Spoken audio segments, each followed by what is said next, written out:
a foot or an inch, yeah, I fight for you all. It's the truth and I'm in, yeah, I fight for every breath that I take, and I fight for every step that I make. When you add up the inches, life or death, winning or losing is the difference. You are the witness, inches around us, every second decisions. Too slow and I missed it, fast and I skipped it, but I'm on time so I gripped it. If you were ready to die then you will get this. If you're afraid of your life then you fight for that edge. No matter how far I come, I know I still got a step to take. Pull that shit, yeah, I do what I have to get where I got to. He does that shit. I've been called worse by better, so what can you do to me? Fight for that edge. This is more than a team, it's family and I'll die for them.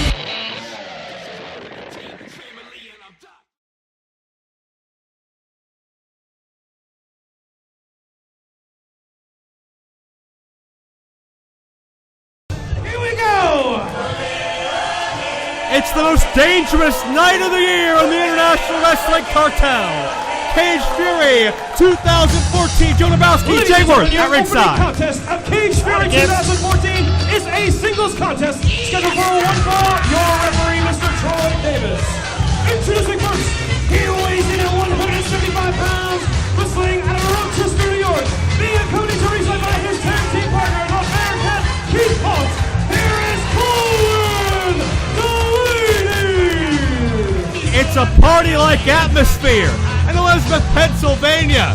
Jay Worth and Farnsworth, hot and cute, always having a good time in the International Wrestling Cartel. Amen. Never seen two of the people quite as happy as they are. Two of the happiest people you'd ever want to meet. I also have to point out it is approximately 400 degrees, so the Calypso just fits right in. And what a night it was for Keith Haught a month ago at IWC's Proving Ground 3. We had thought Keith Haught was leaving the International Wrestling Cartel as Super Indy champion. The decision ended up being reversed thanks to the antics of Justin LaBar, RJ City. But for a moment in time, Keith Haught was Super Indy champion, and he was in tears with elation. What a moment. Well, I'm sorry he didn't get the belt. However, I don't think we should take away from our current Super Indy champion over that. RJ City to defend later on tonight against the innovator of Aerial Insanity, a man that's Super Indy through and through. Would love to see Keith Haught get another opportunity, but right now it's all about Colin Delaney as he enters one-on-one competition. He weighs in at 62 kilos, wrestling out of Mexico City, Mexico, making his return to IWC, Lowrider. We saw Lowrider as part of Super Indy 13 earlier this year, a man that's been on his own, living on the streets of Mexico ever since he was a young teenager, sought out the training, the guidance of one Super Crazy, and embarked in a very, very unique career in professional wrestling that's taken him throughout Mexico and the United States. Still in his very early 20s, I do believe. He has traveled so many miles and has gotten so much better since we first saw him as a teenager some years ago. Yeah, I was gonna say there's no way he's that young, because I have known him for years, but then I thought about it and I'm pretty sure I met him when he was 15, so early 20s could be correct. Lowrider has always made headlines when he's come to IWC, and a man very, very dedicated to his craft. Travels a lot of the same roads as Sammy Guevara, who we'll see a little bit later on in one of our feature matchups. And two men, Sammy and Lowrider, with very similar styles, very in-your-face, high impact, that can fly through the air. Which is indicative of the lucha style that Lowrider grew up in and around. So. Absolutely true. But Colin Delaney, an established veteran in his own right, very versatile himself, former IWC Tag Team Champion, along with Keith Haught. And Haught and Cute really haven't made a lot of headlines as a team as of late, but great to see them back together, at least with Keith Haught escorting Colin to the ring, supporting Colin in his one-on-one matchup. So Haught and Cute come up short at Super Indy against the STDs, sexy, talented dudes.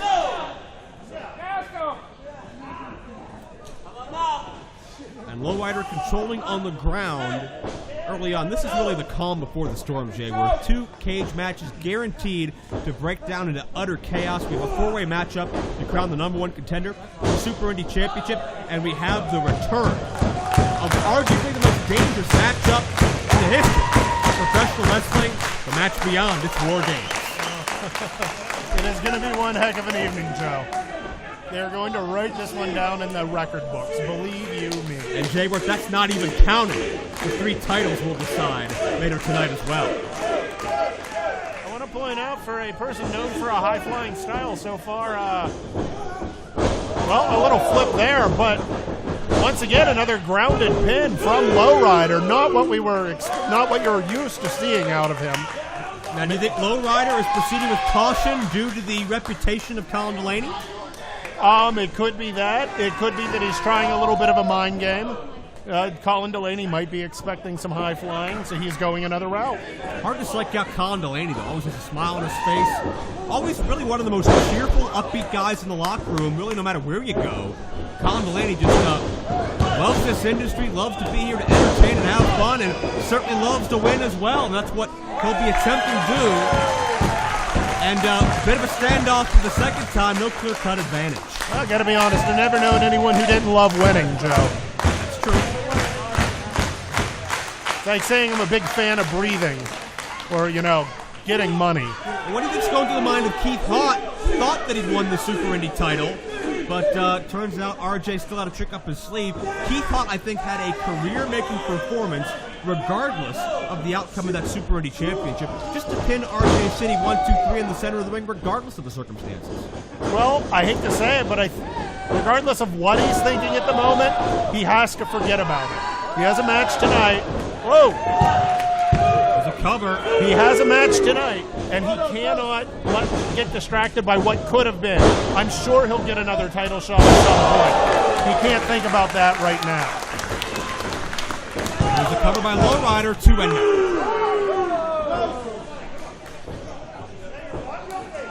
And Lowrider putting his focus back on Colin Delaney. Again, that aggression of Lowrider that's really been upped in recent times. Every time we've seen him come in here in IWC, it's almost like we're seeing a new guy each and every time. He stays into that reckless, devil-may-care style, but he's smarter, he's bigger, better conditioned each and every time he's in. Yeah, very true. He has been putting the work in. It's Lowrider. Has Colin in a defensive position. Check out this bounce. Oh! The bounce, the neck strength. Connecting into the drop kick, Colin Delaney may be in serious trouble for the first time in the bout, 2-0. And Colin, check out the aggression on Colin up in a little bit. Yeah, I was going to say that smile seems to have faded a little bit. The ECW, extremely cute wrestler, nothing pretty about what this matchup has degenerated into. Colin connects on the side of the head of Lowrider. That high round kick could have him. No. Almost a falling high round kick. It didn't let Lowrider predict where it was going to come in from. Yeah, Colin met Gravity, his tag team partner in that exchange. As you see Keith Haught cheering on Colin Delaney as once again the high flyer has been grounded.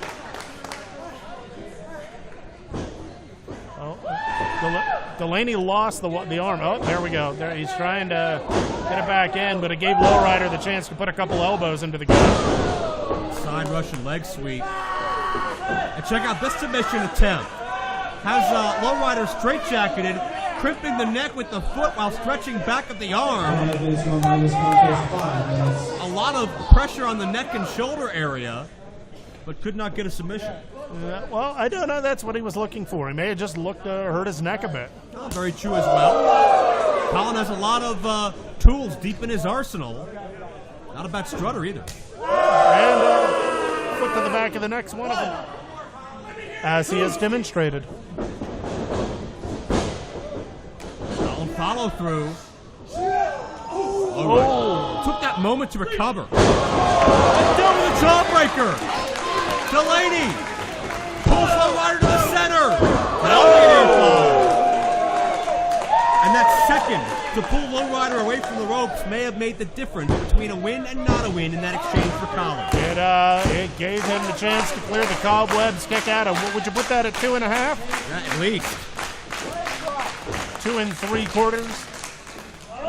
Oh. Colin looking for the big three. Looking to ride that momentum that his partner Keith Haught had created at Proving Ground 3, now available on IWC Home DVD and digital download.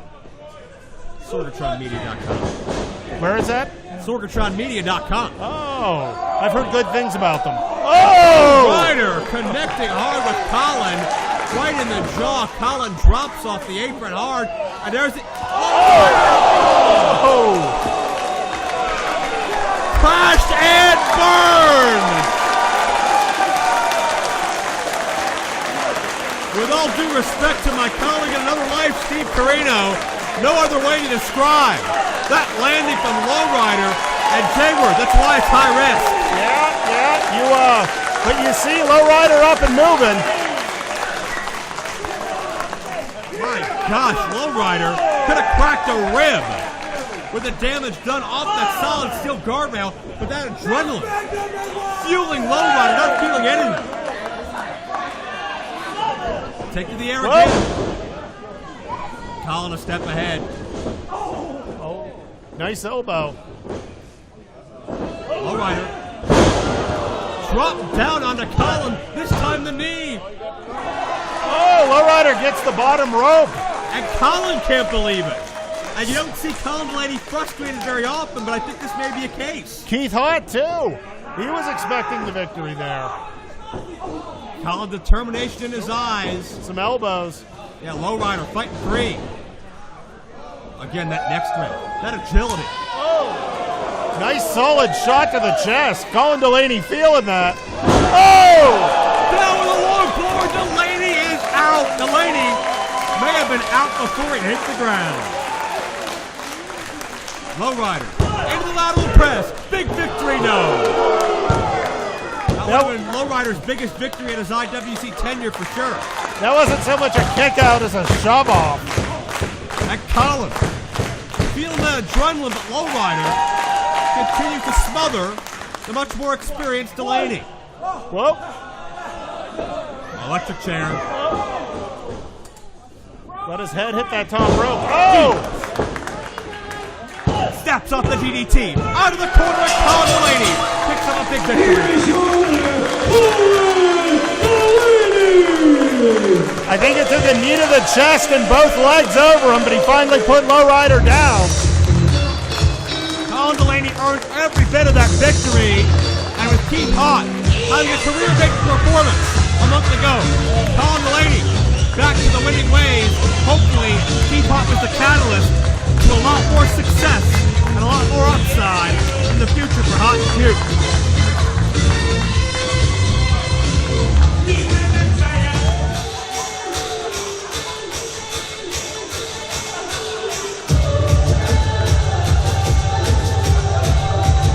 Introducing team number 1.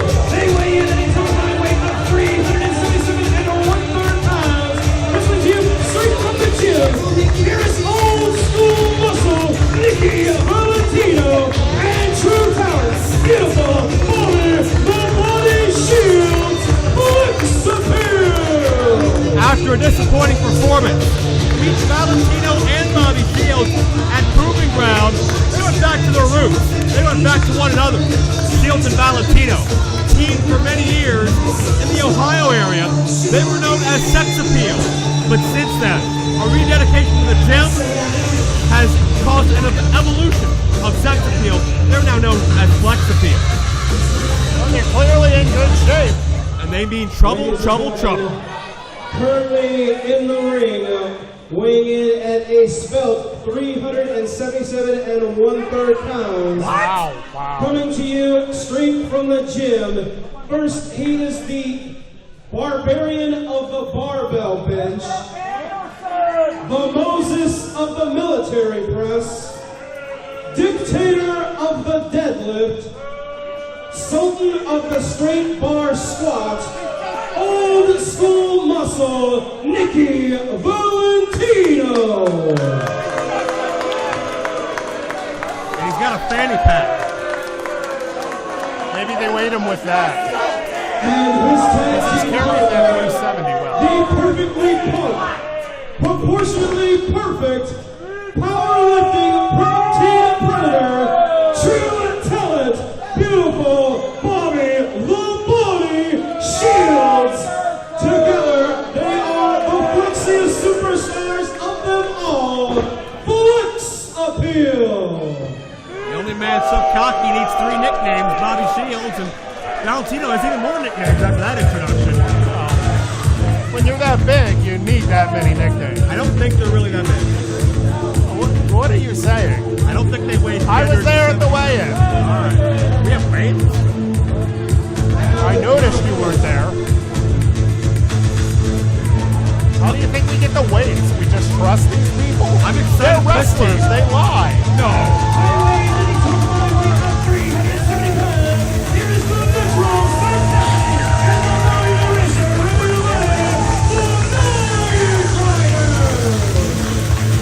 Remy, LaVey, and Cassidy, the KnightRiders, certainly have an era of cool and retro all of their own, and they picked up a big victory at Proving Ground in a 6-man tag team matchup. That follows up their victory over the Founding Fathers a couple months beforehand. KnightRiders have been on a roll, looking better and more confident than ever. Impressive. They look good. And we've seen these guys, Jay Ward, from their very first match, from before their very first match. We're watching them grow up as human beings, as competitors, a couple of very big wins, but can they knock off a first-time to IWC team who has a lot of decoration amongst themselves, a lot of tag team title gold elsewhere? But until you've done it here in IWC, there's an asterisk next to it. Exactly. Shields and Valentino have been very successful. Hell, Valentino is a former IWC Tag Team Champion with a different partner. That partner being? That partner being Bobby Beverly some years back, who was the 3rd member of the Sex Appeal group when these 3 men were touring Ohio. But now, all of their own, they've gotten rid of what they call the dead weight, and they are Flex Appeal. They call themselves the flexiest, sexiest superstars in IWC. Well, they are pretty flexy. What does that mean? Look at them. They're flexy. It's like me trying to explain to you what does green mean. Thanks for clearing that what up. What does orange mean? What is wet? They're flexy. What is wet? Well, Tagging Remy LaVey. Oh, that wasn't a question? No, it was not a question. Check out the double team. Whoa! Great synergy in the early going. And Remy LaVey grabbing the arm. These kids, I think we're only seeing the cusp of the explosiveness that LaVey and Cassidy are capable of. They're just now discovering how talented and athletic they truly are. And keep in mind, Jay Ward, they've only been teaming together regularly for what, some 6 months now? Yeah, I was going to say they've been together. They weren't together at the start of the year, so they're gelling well for as long as they have been a team. But one big advantage, they did train together, IWC's Iron City Wrestling Academy, the ICWA. So they know each other, certainly as competitors, inside and out. And frequent tags by the KnightRiders. Well, it looks like they're hitting a stride. Wow! Great elevation. Solid kick. Sam Cassidy gets 2. He was nicknamed the Natural in his training class because how quickly he picked up on the athletic side of professional wrestling. Oh. Natural athlete all his life. And Valentino gets a cheap shot in. And Bobby Shields taking over as well. Flex Appeal are crafty. Shields has been in the game about 12, 13 years. Valentino a little younger, but he's learned all the tricks of the trade. He's a crafty, resourceful one in his own right. Calls himself old school muscle. You'd have to with a fanny pack like that. Well, true. Yeah, that is an impressive fanny pack. And he's just taunting Remy there. Yeah, Remy being exploited out. Did we just see a phantom audio tag? Yeah, Jeff. Which is impressive. You normally can't see an audio tag. Jeff Gorman, where are ye? Your call coming into play again. as Shields and Valentino manipulate the system.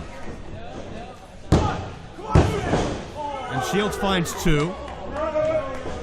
Really, in my opinion, a must-win situation for both teams. Shields and Valentino, their debut here in IWC. KnightRiders looking to build some more crucial momentum, perhaps get back into the IWC title picture. I agree. Hard landing by Sam Cassidy there, as Shields just shuts him down. Yeah, he tried to, and some sit-ups. A sit-up cover. That's rough. That leg over your throat. A second sit-up cover. You don't want a man that big sitting on your throat like that. I guess he does have some large thigh muscles, but do you really think that's the best cover? Well, no, but I mean, he was just looking to get his swole on, so it's okay. Excuse me? Get his swole on. Are you young enough to be talking that way? Are you old enough that you don't know what I mean? Valentino with a snap mare. Do you have to be home in time for the Murder, She Wrote marathon? What is wrong with you? You're younger than me, Joe. Swole. Use Urban Dictionary and look it up. Urban Dictionary is a website. A website is a thing that you can go to on the internet. Oh, the internet, it's a series of tubes. It's not like a truck. Thank you, Senator. And check out these squats. Oh! 6 squats and the Samoan drop. 373 pounds down on him. I don't know that he's getting back up. Bobby Shields tagged back in, and Remy and LaVey wanting a tag, but Cassidy may not know where he is after that hard dump on his head. Yeah. Oh, a nice reverse. Oh, he jumps spoke too over soon. again. Desperation tag. Here comes Remy LaVey, freshest guy in the match. Wow. And Remy taking out everybody. Good head. Double fake. Oh, double DDT. Remy could pull off a mild upset. No. My gosh.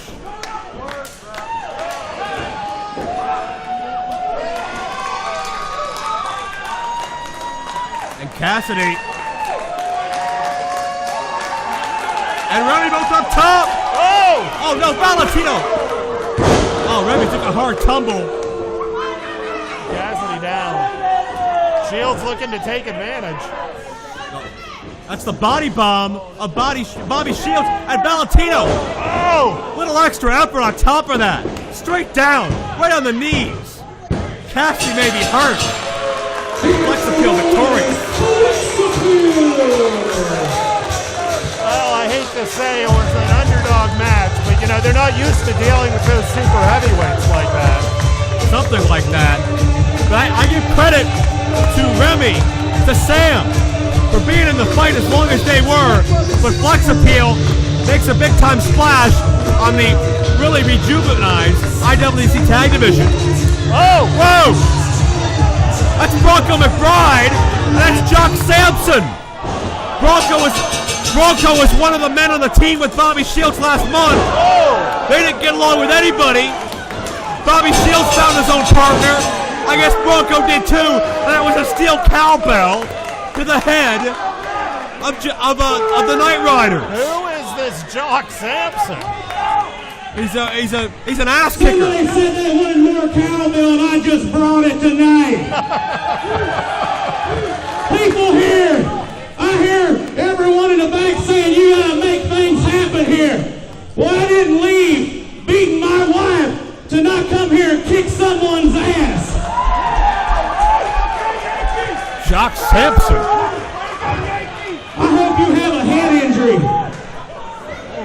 I hope you die. Jock Samson a little rough around the edges. You think? Hey, somebody get these punks. Somebody get them out of What's here. that music? Not very PC from Jock Samson, but I think another tag team has something to say here. Colin Delaney has a mic. Is he looking to get a little more?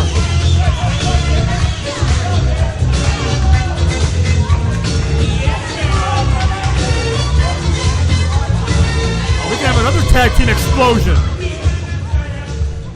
I hear you two are out here here looking for a fight?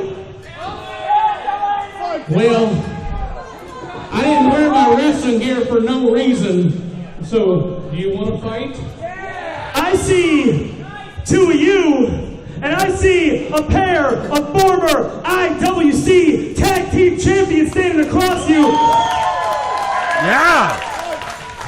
What do you say, Jock Samson? Hey, let's check ourselves here. Hey, listen. You know what? Listen. How about this? I already wrestled tonight. So, how about you, Jock Samson, who's looking for a fight, takes on the man who took IWC Super Indy Champ RJ City to the limit last month. How about that, Jock Samson? What do you say, people? You want to see Keith Haught against Jock Samson? Yeah. I like the sound of that.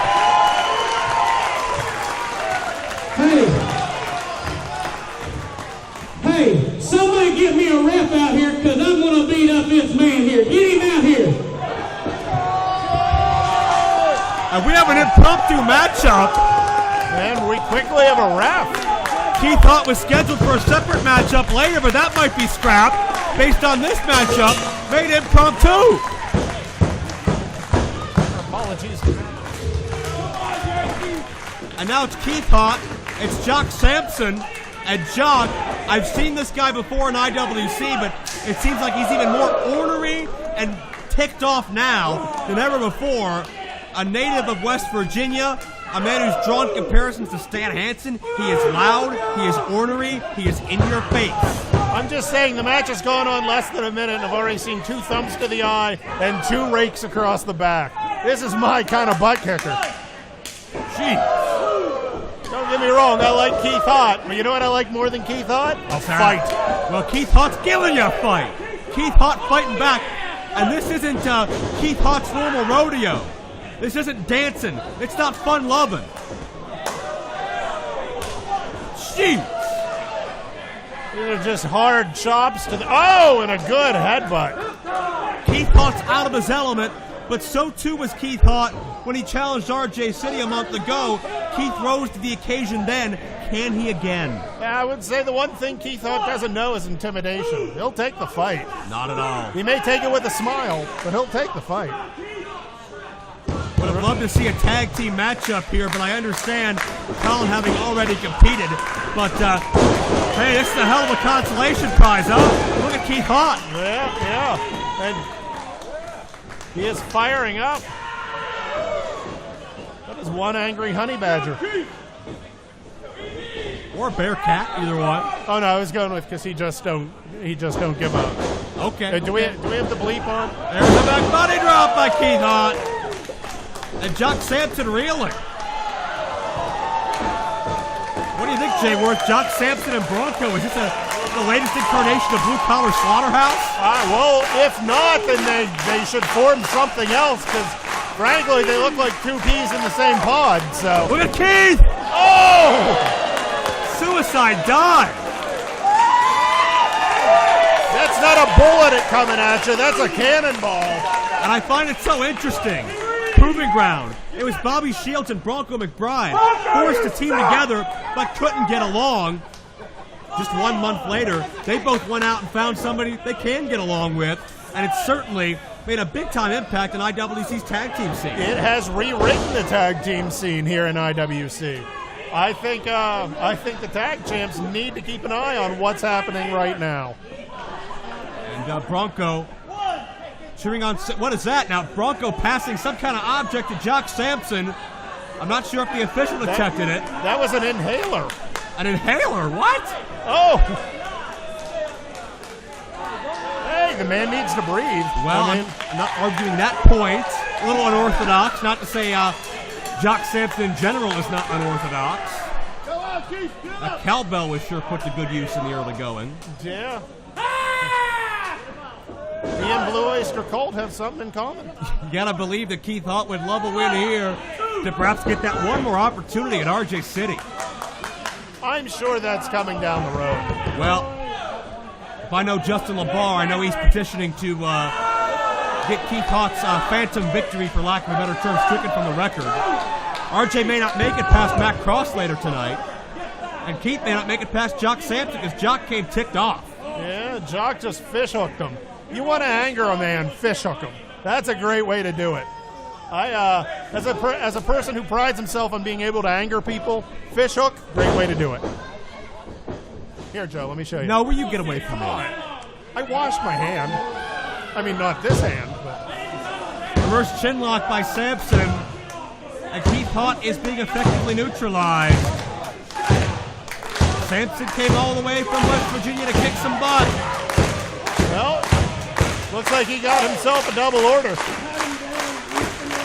And it's the Hot Mess back to his feet. Oh! Deceptive agility for Jock Samson's standing dropkick. That dropkick was like having a whiskey barrel thrown at you. Good Lord! How'd he get up that high? Jock second in the moment, but only gets 2. Again, the fight of Keith Haught. Nobody expected Keith Haught to be a tag team champion at one point, but he was. No one expected him to be Super Indy champion, but he was. I want to point out that I think Jock Samson's actually happy he got up. Looks like he was looking to continue the beating a bit. Well, maybe the only time Jock's happy is when he's drinking or when he's hurting somebody. Well, he mentioned some hobbies, so. Wonder if he likes chess. Well, it's the human game of chess right now as Jock scales the turnbuckles. Wow. He is a big man. I don't know that I would want that crashing down on me. It's got to be what? Well, Oh, nobody hold. If Nickie Valentino's 373, he's got to be at least 800 pounds. Jock's got to be hovering around that 300-pound mark. Keith Haught saving his life here. It could be time. Oh! Keith Haught to battle back.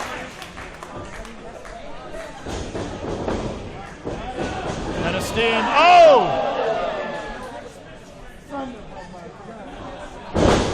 Snapmare takeover. And Jock, dazed for a moment. Haught gets the foot up. Went to that external occipital protuberance. You don't see Keith Haught angry like that too often. He was yelling, "Get up!" Yeah, determined. He wanted to kick him in the head. Time for the hot mess. Wait, Bronco involved. Don't get distracted. Get up there. And Colin neutralizes Bronco. We got a problem on the outside. And the chase is on. Bronco in. Colin in. Wait a second. Oh, no. Colin got dropped on that top rope, and Keith Haught lost his balance. Yeah. Colin, throat to the rope. Oh! Bulldog! Colin, I hate to say it, Colin overstepped his bounds. Like getting in the ring. Heat of the moment. And Jock Samson stole it. I don't know that he stole it. He won it. That wasn't his fault.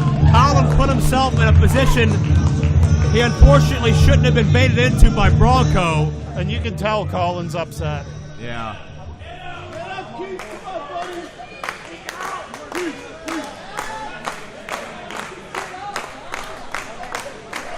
And I understand the frustration. We've seen a lot of close calls from these gentlemen.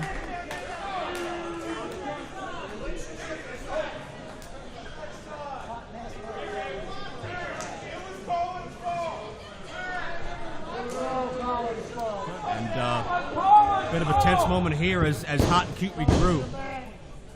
Keith Haught went from nearly a champion, nearly his dream, to a tough loss here tonight.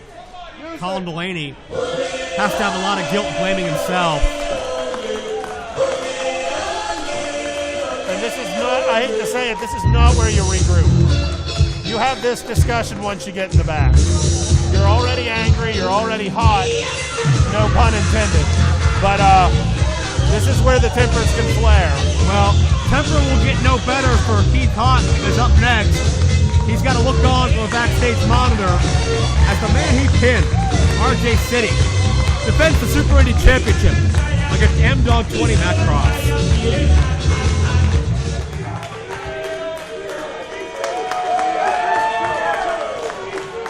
Now, VIP, I can't help but notice, I wasn't going to come out here again tonight, but I can't help but notice that your security guards are missing in action here tonight. Thank you, Justin Plummer. I appreciate your help, but it will not be needed tonight. Chuck Roberts, I have a little bit of beef with you right now because as Mr. Plummer stated, the lovely Ashley and I are here by ourselves. Hey. Now, you took my security from me, but you know what? That's okay because I'm a gracious host. I'll host the VIP section alone with lovely Mrs. VIP. But I'll tell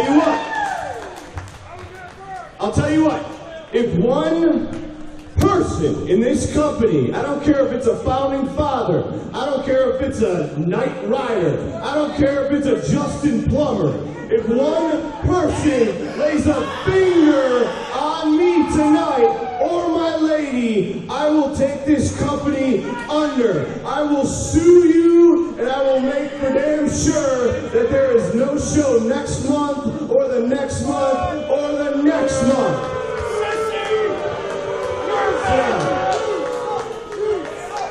So while I will follow your rules, you better follow mine or all your money is going to go into the already stacked VIP pockets.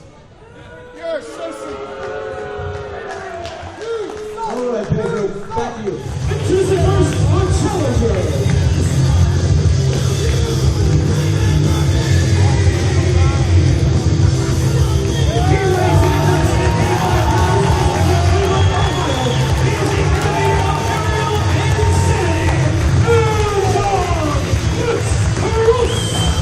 If you want to talk about a guy who has had the experiences, you need to talk about Matt Cross.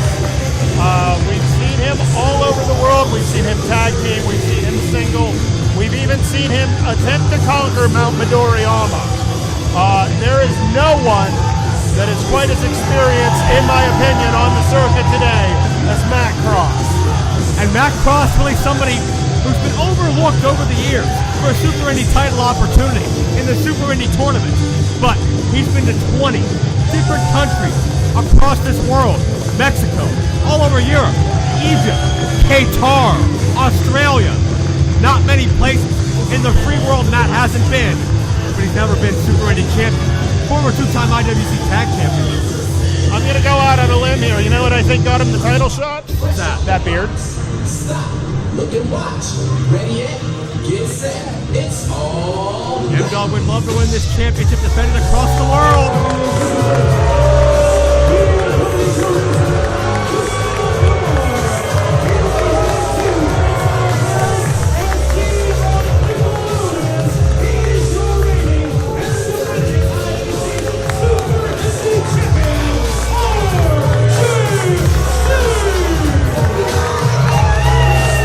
RJ City has lost so many bodies in his wake.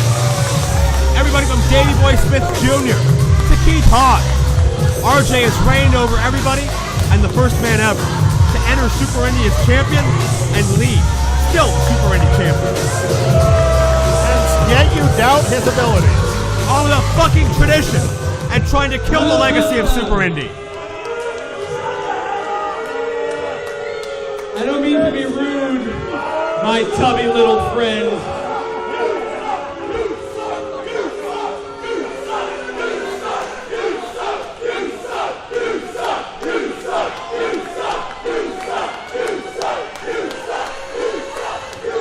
That's correct. You suck at announcing my name. You say it like this. The reigning and defending IWC Sports Entertainment Champion. Duly noted. And the man who put the entertainment back in sports entertainment.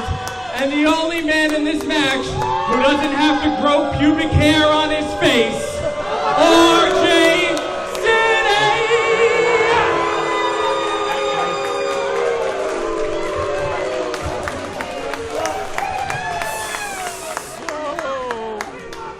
question for you, Joe. All right. Why is LaBar have a drink?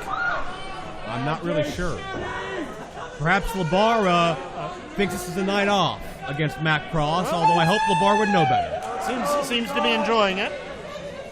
Nice, refreshing beverage.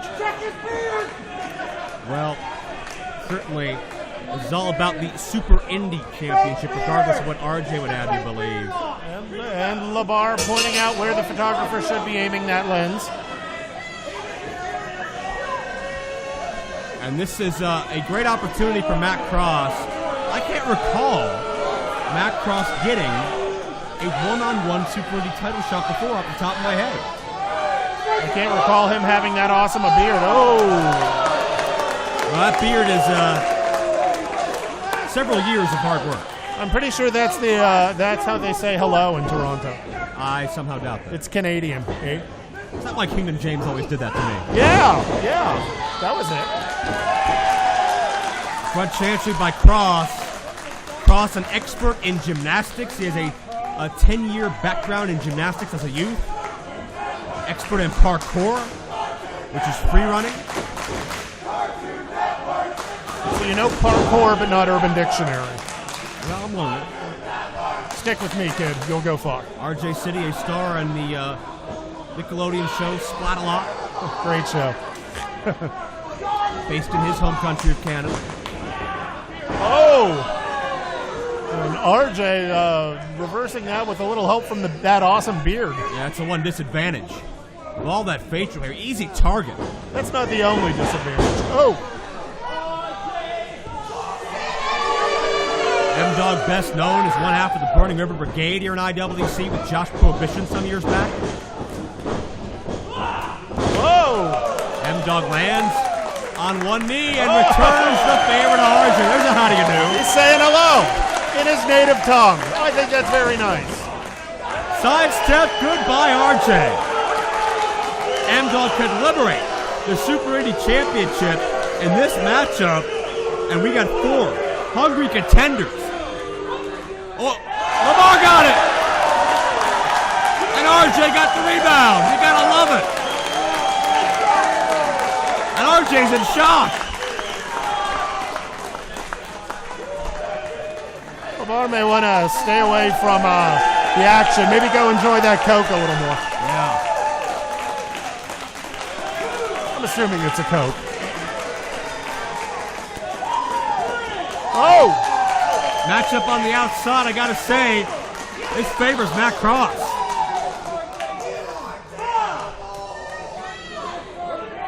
RJ City, oh no. Using that power. Oh! Into the post. And could be time, the most breathtaking maneuver. For my money, Jay Worth, the flagpole press. Oh! Into an elbow. Slight variation on said theme. M-Dog does things that no one else in professional wrestling can.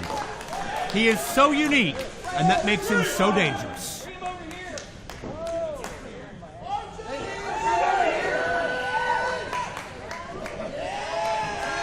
M-Dog gonna follow through. RJ cuts the difference. M-Dog his feet but caught from behind.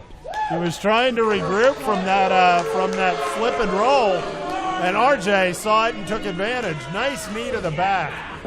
RJ defeated 4 men. Super Indy 13, all 4 of them under questionable means. Defeated Andrew Palace with his feet on the ropes. Beat Matt Taven by countout. Beat Sammy Guevara by using Facade spray paint into the eyes of Sammy. And then beat Facade by using that Super Indy Championship as a weapon. 4 tainted wins. 4 wins not becoming of your traditional Super Indy tournament winner, competitor, or champion. And RJ, no remorse at all. Why should he? He has the belt. It worked. There's a certain... No, don't give me this honor, this glory.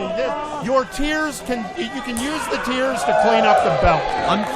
I'm just saying there's an unwritten code amongst the competitors of Super Indy. It's unwritten, which means it doesn't exist. Guys who built that division, AJ Styles, Super Hentai, Sterling James Keenan, Chris Sabin, Colt Cabana, Delirious, the list goes on.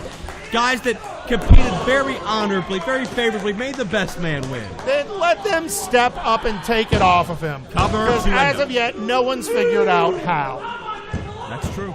If any of that mattered, then right now it would matter in the match. It would matter in that he wouldn't have the belt. Someone with honor and prestige and glory and a sense of blah, blah, blah, blah, blah would show up and take it off him, which they haven't.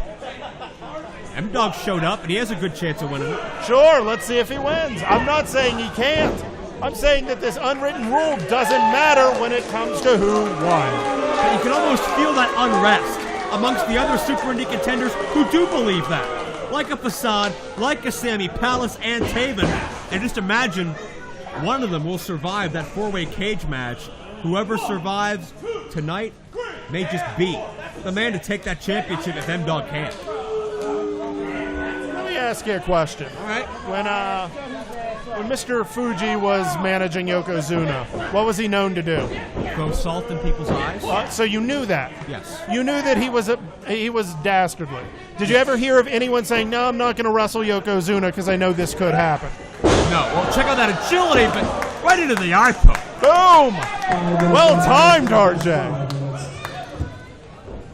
My point being, if you know that he is a dastardly fellow, then you know that that's part of his arsenal, and you figure out a way to get around it. Winners don't make excuses or cry about a code, they win. I don't think anybody's making excuses. That's why you are. This is all you do. Oh, I'm not RJ making any. City. 4 tainted victories. I'm talking about what happened. Sure he kicked someone's grandma. Where? He won. Did I lie in anything I said? No, you just cried about it. I'm not crying. I'm telling the story. That's what happened. You're telling a story. You're You're making excuses. Just saying, he won the Super Indy tournament. He had 4 tainted victories, and now there's. How does it count out a tainted victory while we're at it? LeVar distracted Taven to keep him from getting back in the ring. If you get distracted, that's on you. Do you have a wrestling match? I hate to tell you. Oh, while we're at it, let's call this wrestling match. Joe? It's Matt Cross, all my fault, right? Matt Cross, fight for his life out here. Clearly not mine. Dug on the clothesline, and Cross returns the favor. M-Dog is explosive. He's not the tallest, but when you talk about cruiserweights, perhaps the most muscular you'll find anywhere. Oh! So graceful, hook of the leg, near fall. The thing about Matt Cross is you look at him and there's not an ounce of fat on him. That is all muscle. And he knows how to use that muscle to get explosive energy in everything he does. He is an impressive competitor. Did you see that springboard crossbody? Something that, the height, the gracefulness, I can't remember the last time I've seen anything like it. Whoa. Good night, everybody. But Cross counters. Cross with a sleeper. RJ's put a lot of guys away with that sleeper as well. M-Dog could be the latest, but he can't let himself get trapped. Oh, the agility. You noticed he was ready that time. He took a knee to the back the last time he tried it. Oh, and good night, everybody. This could be it. Cross came in for the blind side, and RJ was waiting. And M-Dog is fading.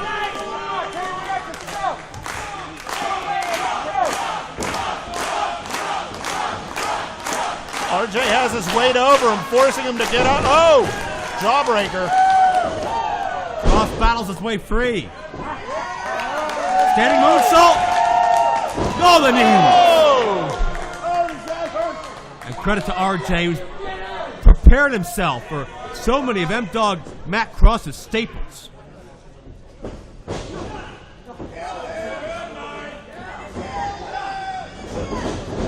Paddle counter roll. New champion, no. Hey! Oh! That drink or whatever it was. Into the good night, everybody. And Cross is out. Here is your winner, and still IWC Super Indy Champion, RJC. I guess LaVey was done with his drink. And again, RJ City wins under highly questionable means. Something no other Super Indy champion would be proud of.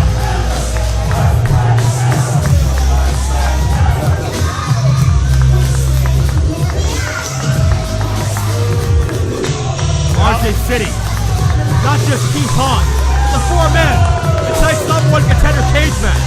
Would love another opportunity, but RJ City stands tall again, sports entertainment allegedly champion. Congratulations, RJ. But so much more to come. 2 cage matches still ahead. Tag titles decided next. Ladies and gentlemen, Justin Plummer here with IWC owner and promoter Chuck Roberts. Now, Chuck, over these past few weeks, a lot has been going down within the IWC. And of course, at the top of that list is a group of men who say they will be here tonight, but haven't yet revealed themselves, the Faces of Change. And as they've been getting more aggressive throughout the weeks, we even saw online just last night that they broke the arm of Jimmy Vegas. So because of that and a few other things that have been going on, you made the announcement today that there's going to be a new minority share owner in the IWC, and I was hoping that you could break that news right here for all the fans. Well, first off, Justin, you're 100% correct. And I want everybody out there to realize over the past couple of months, and it's never happened since I've owned IWC, the frustration level has gotten to a point where it's like trying to manage a zoo in this locker room. And I'm not trying to talk about managing like managers in a zoo. I'm like trying to say manage the zoo. Have a tiger work with a parrot, okay? It's really hard. And I've been pushed over the limit.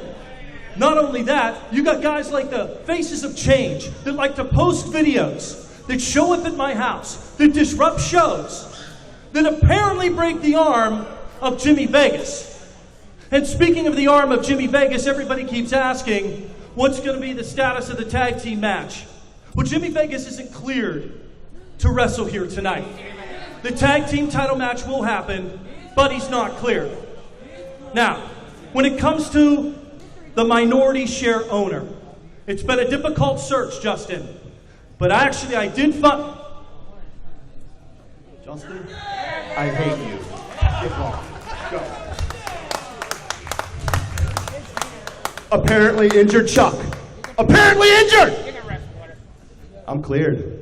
I'm wrestling tonight. Yeah, Dr. Dre told me I'm cleared. Well, Jimmy Vegas, Dr. Dre, your doctor may have said you're cleared, but I sent the x-rays to Dr. Nick, and Dr. Nick says you're not clear. I know you're ready. Now look, I know how this goes. It happens every time with you and I. Just listen for a moment. There's no one in this company that knows any better what you and the founding fathers mean to this company. And I know what it means to have a tag team title shot.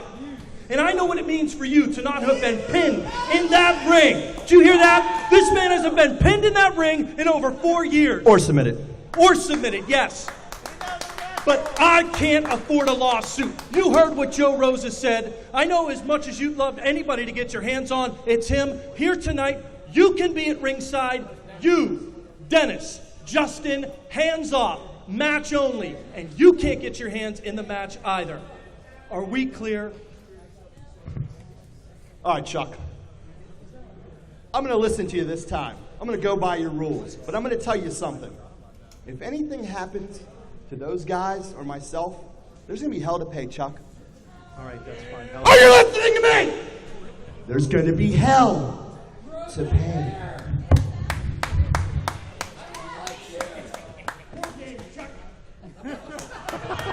Where did he get... Hey, Plummer.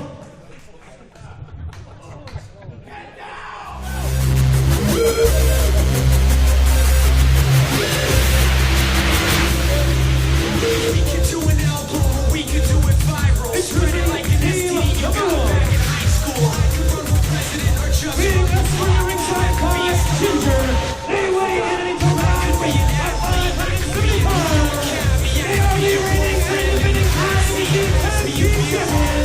To Flexor, Larry Futuristic, and the Lord of the Land, Brian the Kingpin McDowell, the STD. Probably the most unlikely IWC Tag Team Champions we've ever seen, but credit to them. They've reigned all year long At the top of the mountain, chest flexor, Kingpin, McDowell. Little help here and there from Corey Futuristic. And what about the matchup against Marshall the Bull and Miss Madison a month ago, ending in Corey Futuristic blasting Madison in the head with a solid steel chair. Yeah, he asked me if I saw it. When I said no, he showed me a video of it. He keeps it with him. I believe his verbiage was, "I waffled her." So sick to be proud of hitting a woman with a steel chair. Disqualification ending, but. And introducing the challengers.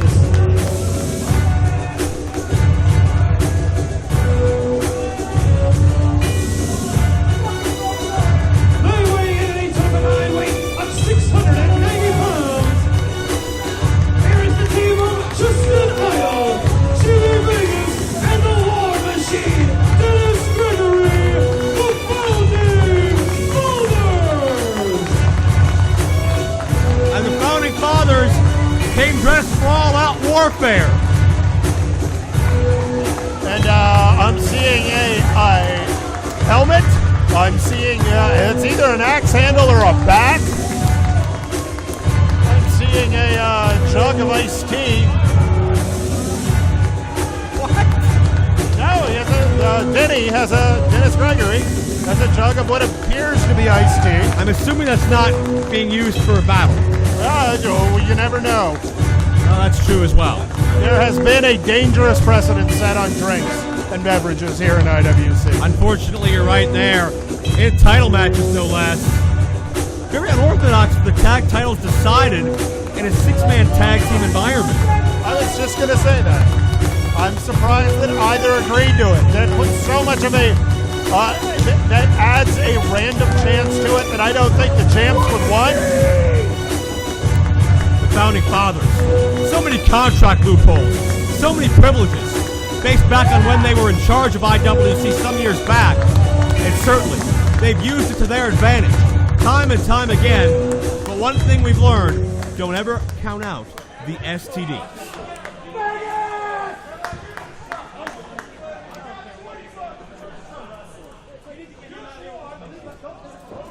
Oh, a hockey mask. I forgot to mention hockey mask. And what may be a second bottle of iced tea. Well, the STDs have that ever-present bowling ball of Kingpin. Yeah, good point. They also have Ginger and Corey Futuristic. All of these things have come into play many times in recent encounters.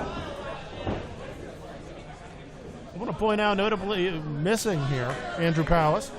Right. Well, Palace, I think Palace has some bigger fish to fry. If you ask Chest Flexor, this is the most important match of the night, obviously, for the STDs, but Andrew Palace could earn a Super Indy Championship opportunity later on inside the steel, and certainly you can't fault him for not being here ringside. Well, I mean, it would be nice for him to be here and, cheer him on. Well, don't you think he's busy? Sure he is, but, you stick with your clique, you stay with your squad. These colors don't run. I understand, but in about an hour, Palace is entering the most dangerous match of his life. Taiwanese monkey knife fight? Second most dangerous. Thank you. There you see the prizes. Not many championships the Founding Fathers haven't won in this company and any other within a several hundred-mile radius. Very true. Oh! This is exactly the opportunity that the sexy young dudes, sexy talented dudes, were looking for. Oh! And Dennis Gregory, not amused. Oh! Chest Flexor and Corey Futuristic slammed into each other. Chest Flexor tossed outside. And I have to point out, Jay, where Point that out? I have to point out also that VIP Joe Rosa has gotten up from his VIP section that he's rented in our audience here, and Rosa's pacing around. Rosa and the Founding Fathers have had several very awkward, physical, and tense confrontations these past few events, and Chuck Roberts has instituted a no-contact policy here. Extra security around ringside to make sure there's no issues with the Founding Fathers and Joe Rosa. Well, Joe Rosa has grabbed a chair and is now sitting within the ring entryway, and that is not his designated area. Vegas is not happy. And Chuck Roberts at ringside, trying to make a preemptive strike here, has some of this IWC security. While Dennis Gregory just putting the knees to Kingpin. Yeah, Vegas almost laughing at the absurdity of Rosa, not making any bones about it. He wants his intentions known. And Rosa's been a great distraction for the Founding Fathers. In recent months, only makes sense he'd attempt to make his presence known during the title matchup. Get him out of here, Jock. Get him out of here. Dennis Gregory looking pretty good, isn't he? Yeah. Yep. Oh. Faked him out.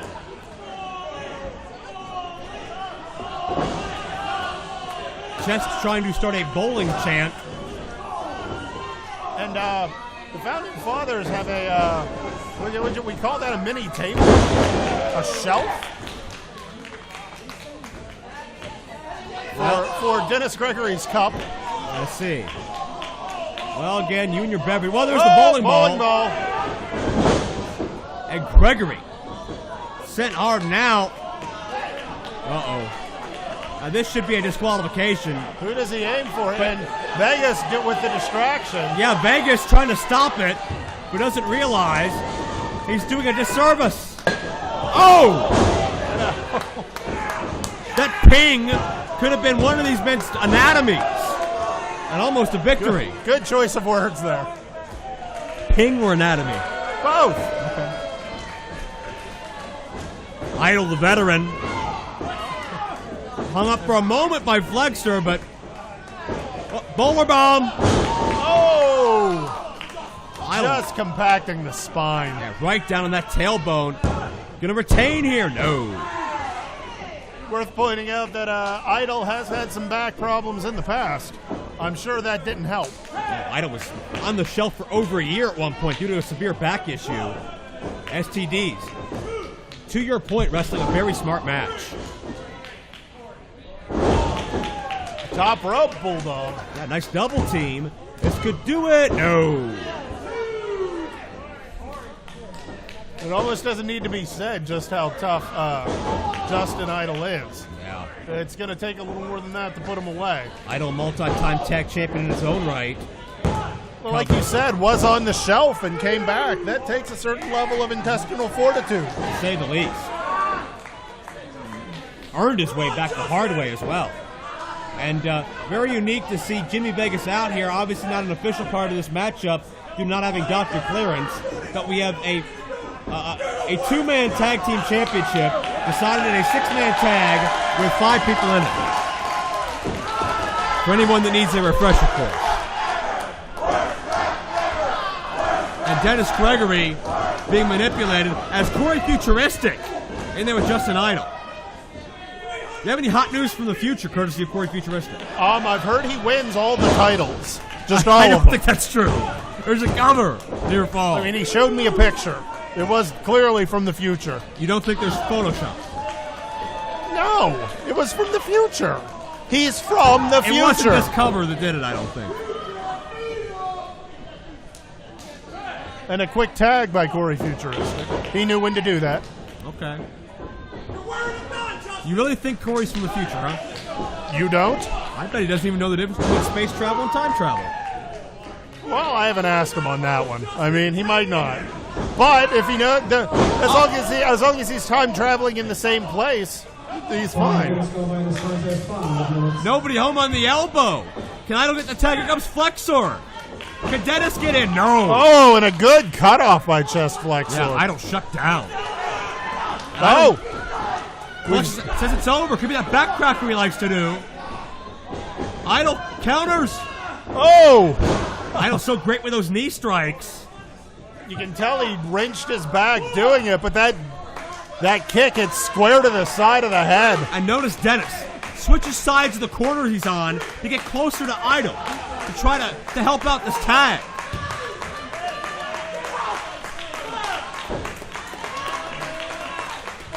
He's reaching. He has a great reach. Trying to make it easier. There we go. Dennis Gregory in. Oh! And the only 5-time IWC champion in history. Going to work on all 3 STDs. He knows this is for the gold. If he's the only one who can get it done right now, then he's going to get it done. You ain't kidding. Flexor. Oh, no. Oh! And Dennis, with the odds against the Founding Fathers. Taking care of 3 men at once. Oh, no. McDowell recovers. Gregory hits the table. That'll do it. Whammy kablammy! A new life for the Founding Fathers.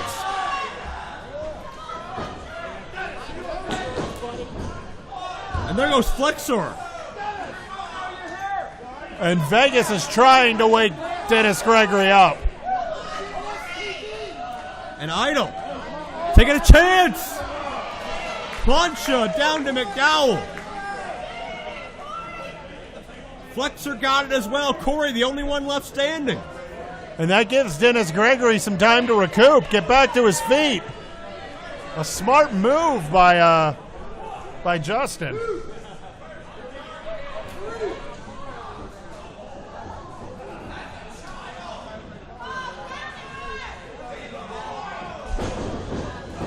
And Gregory taking over where Idol left off. And this matchup is completely degenerating. Don't forget about Jimmy Vegas out there. As if he ever could.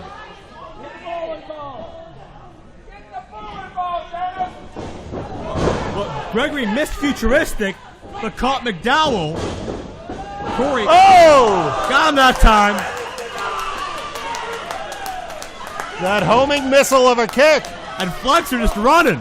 I don't blame him. He just saw what happened to the other two. Well, how you going to retain your... Well, Idol's got that axe handle.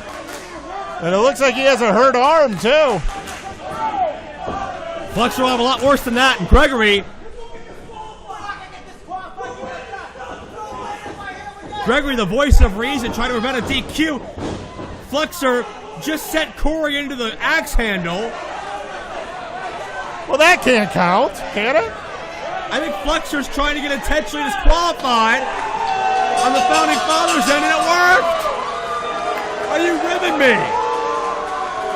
That's kind of brilliant. Talk about a loophole. Unreal.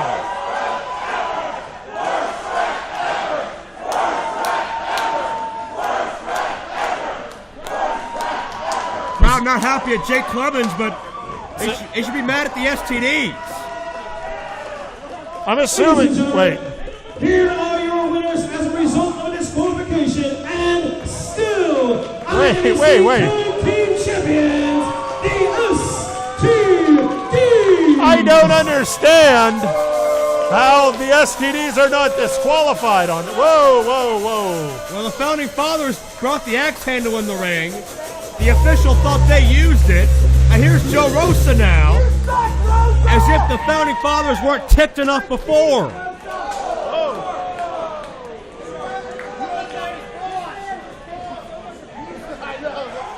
And this, you can almost feel it getting volatile.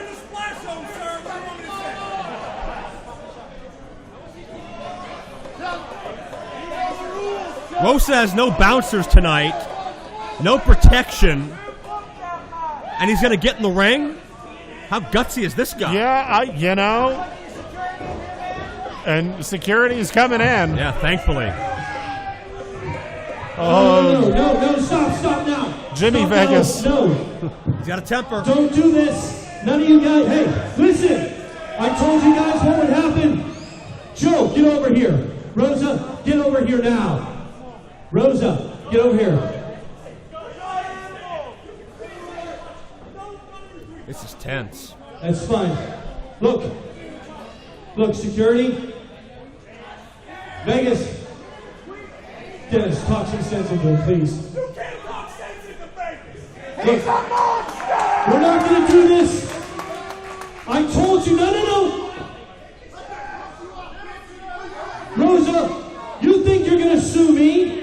If you start something here tonight, I'm gonna sue your ass. Security, you guys wait here. Security, listen, do me a favor. Get these boys out of the ring. Joe, you go. When this whole thing started, we were thought of as a fan submission, something that could be just shrugged off. A lot has changed in a few weeks, hasn't it, boys? We get into your house, we get into proving ground, been breaking bones. Isn't that right, Vegas? And we're breaking your will. The time's come for us to finally show our faces, and we're not alone.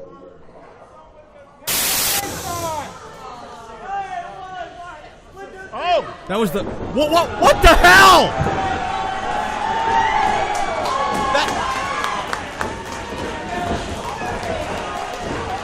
And Joe Rosa's holding Chuck in the corner. That's IWC security. That's the trainees that were security are just beating on the founding fathers. Don't tell me they're the faces of change. Well, they're wearing the masks. They're the ones that have been behind this chaos all along? I didn't see people leave. I'm assuming the tattoos, that has to be him.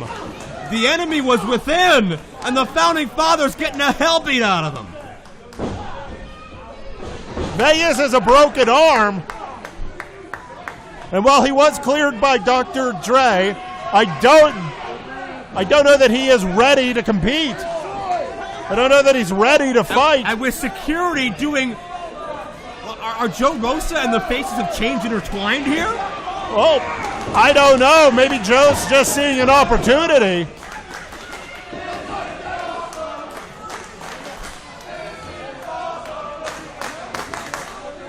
What the hell? Why? Why?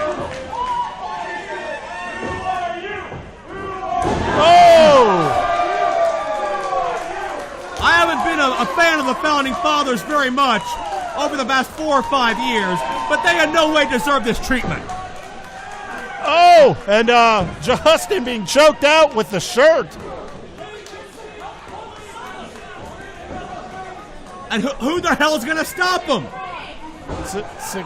Do we have other security?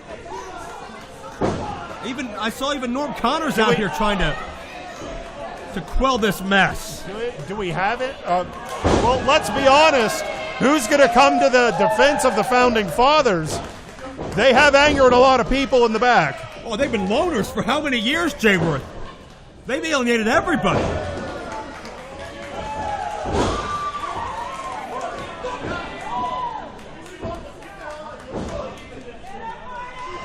And geez, they can't.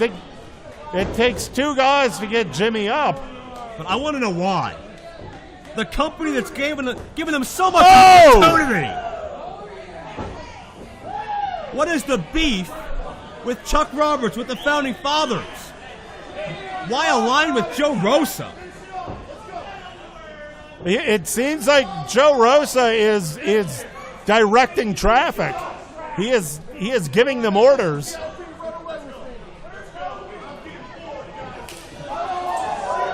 A defiant idol will not go down without a fight. Oh no.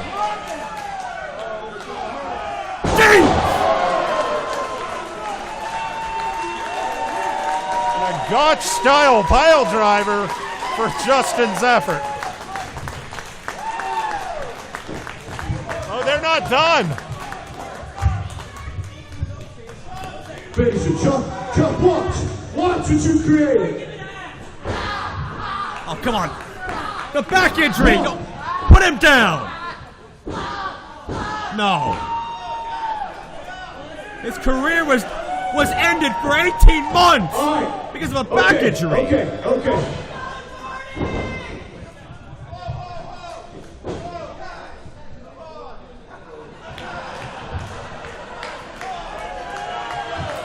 Oh my gosh!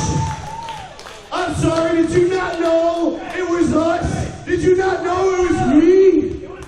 I told you from day one, I'm here to make change. We are the faces of change. change for IWC. This wasn't about you, Chuck. It's about these dinosaurs from day one and the rest of the talent you got in the back that takes up my spotlight, that's been running you into the ground.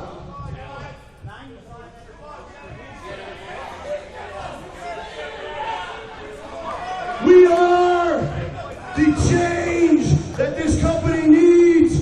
We took out the generals that you also call love.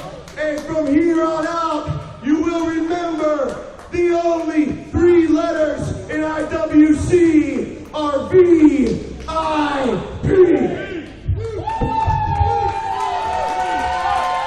I'm speechless.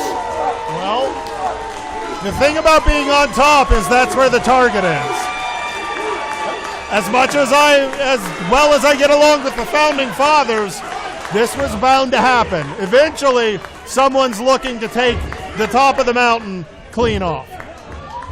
And we desperately need some help out here, if anybody can hear me in the back. I guess they're turning in their colors, turning in their staff shirts. They work for VIP now, is that what it is? They drape them in the IWC shirts like they're burial flags, Joe.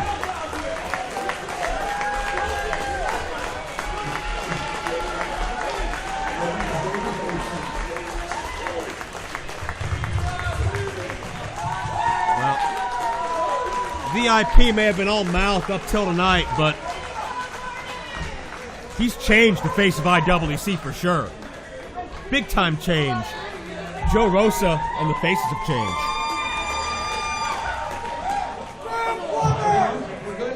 All right, folks, Justin Plummer here. It's chaos back here right now, but as they say, the show must go on. So, folks, my guest at this time, returning to the IWC to face World Heavyweight Champion Dalton Castle, this is DJZ. Welcome back.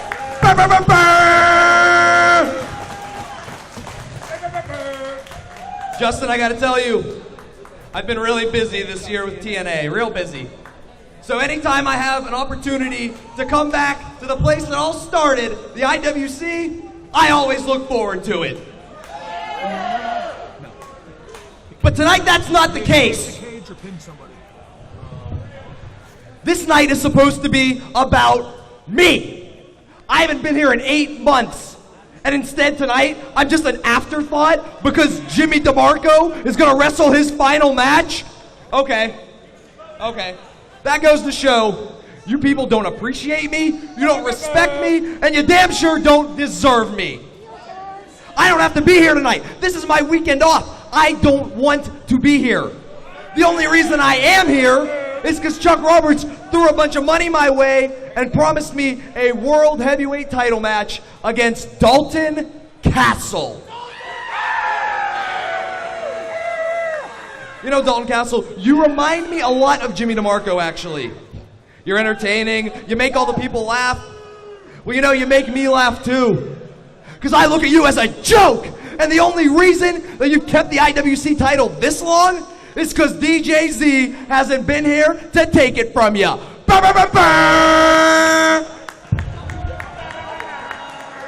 All right, folks. Pedro, back to you. Third of 3 championships about to be decided as somebody who started here in IWC from the age of 16, paid his dues, worked his butt off, now touring the world, comes back home to reclaim a prize he once held. And here's the first for challenger. He weighs in at 195 pounds, wrestling out of the Philippines. He is the TNA Impact Wrestling star, a former X Division champion, and IWC's own DJ Zema. DJ Z, best known these days as a DJ, the Pro Man. Robbie E, Jesse Goddard, but before that, Zema, Ion, then known as Shima Zion, one of the most successful in IWC history, to my recollection, the only man to capture every IWC championship. As far as I recall, the only triple crown in that, he's held 2 of those championships twice and also won a Super Indy tournament. So decorated, so successful, but not the same DJZ you remember from last year. A chip on his shoulder and a quest for the title.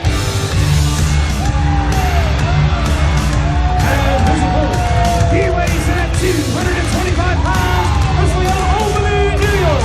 He is your reigning and defending IWC Heavyweight Champion, Dalton the Soul. Dalton Castle has reigns over Bobby Fish, Matt Taven, Joseph Brooks, Jimmy Vegas, Big Luke Gallows, and others throughout the year. The era of the Peacock has been in full effect. But is Dalton prepared for somebody with such a history here, such a recent success rate as DJZ?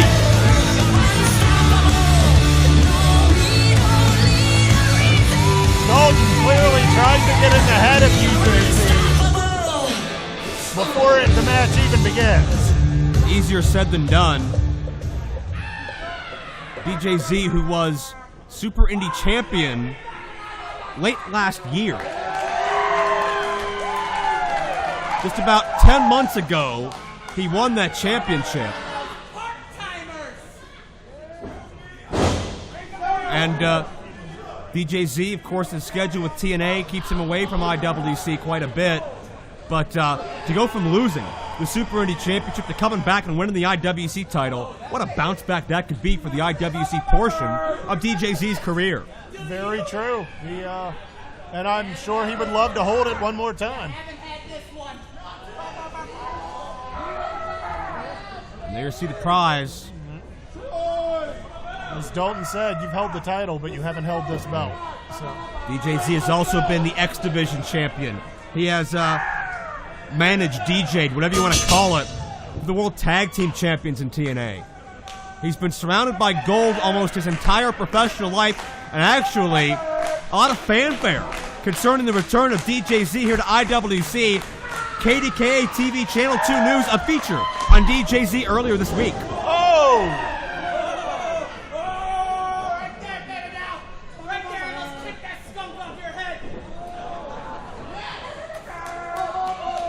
I'm pretty sure Dalton Castle just called him Baby Gal. Well, you've had a lot of unique comments over the interesting hairstyles of DJZ through the years. I think this one tops them all. Oh, it's impressive. I mean, when you think DJ, you have to have a certain level of flair. Like a Friday's waitress, actually. Well, certainly when you think champion, you think Dalton Castle. He is turned back no challengers within IWC, without IWC. I want to point out, Dalton Castle started with mind games, and DJZ here has been playing them right along with him. He keeps backing into a corner and ducking into the ropes anytime Dalton Castle wants to try and pursue the match. And that is one heck of a stance by Dalton. It's something, all right. Dalton loves that psychological aspect. You never really know what he's thinking or where he's coming from. But quite obviously, it's worked for him. Nice shoulder block. DJZ back and recouping. A lot of noises around here. We got air horn noises and peacock noises and. Oh, that's an air horn. Or whatever you call the DJZ noise. I thought it was the start of Beethoven's Fifth. I don't think that's what that is. Dun, dun, dun, dun. Dun, dun, dun, dun. Maybe it's the remix. No one? I'm familiar with the song, yes. Heathens, ingrates. Heathens? Heathens, ingrates. Uncultured swine.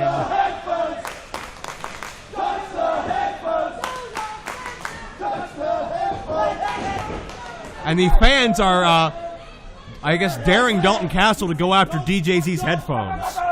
And DJZ has some words for that. Hey, where are you going? Do not touch those. Yeah. Please, good sir. Not much he can do about it, though. And again, Dalton getting in the head of DJZ, though. That's the plan.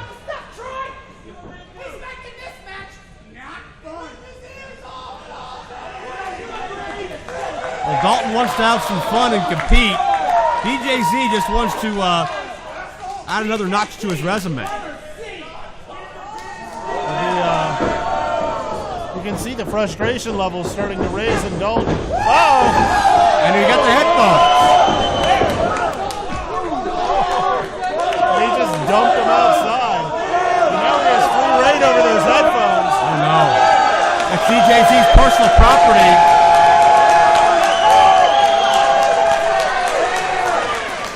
You gonna give him away?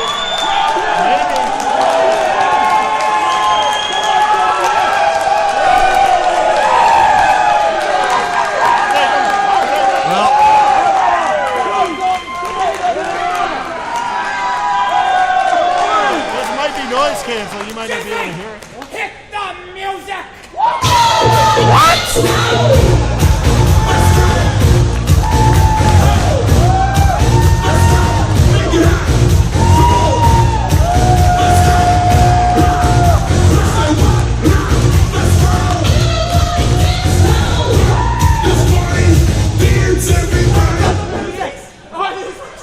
What happened in my life? He'll break him. Oh no. He'll break him.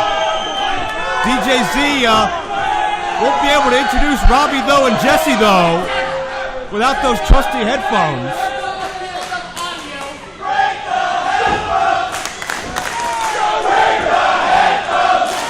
Well, we see which way these heat and ingrates want it to go.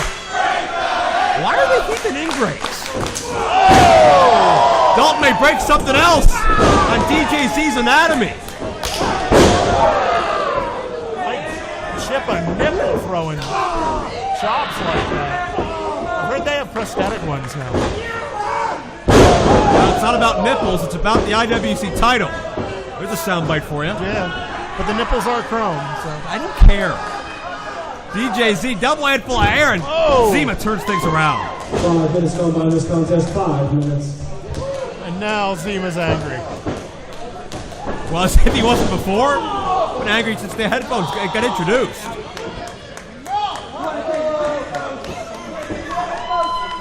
Jesse, hit the music. Let me show you And now Zema's turn. He's showing us how it's done.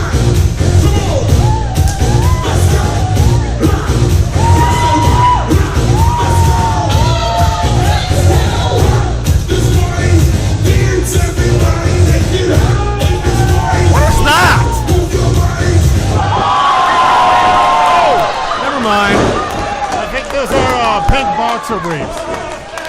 They might be more of a purple. Did you say pink or purple? I think he stole those from Sergio Butterscotch, but be that as it may, Dalton, again, firmly in the head and around the pants of DJZ. Around the waist as well. And I think DJZ went up under the ring. Well, he's got to re-trouser himself. And Dalton from the blind side. That belt redone. This could happen again. I'm just warning the fans at home.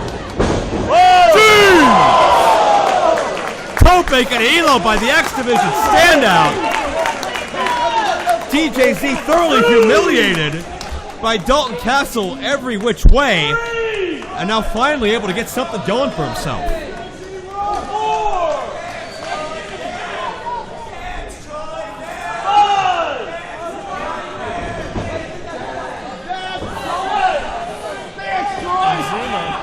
Clearly keeping the title on his mind. He got this back into the ring so he can win the title.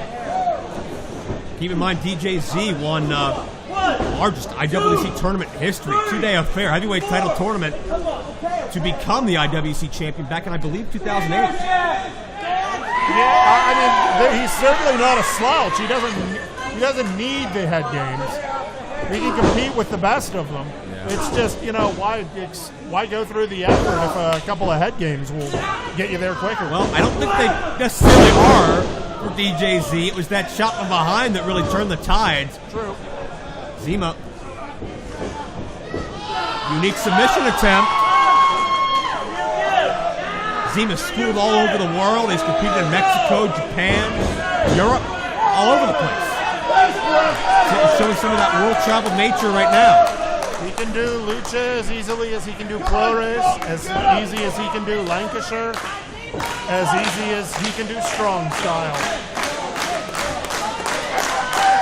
Dalton trying to fight back to the vertical base, trying to negate some leverage. And Dalton uses that thick back to counter out of DJZ's grasp. Double knees to the back. Yeah, and Dalton's hurting. Spring in, DDT, no caught. That power of Dalton. Oh, with the release suplex. He just tossed him right over his back like a thing you toss over your back. I couldn't think of anything I actually toss over my back. Couldn't do it without you, Jay. Cape? Would cape before? Dalton Castle, his suplex game is second to none.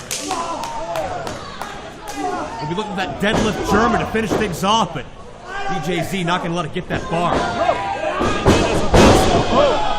Now, there's an argument to that point.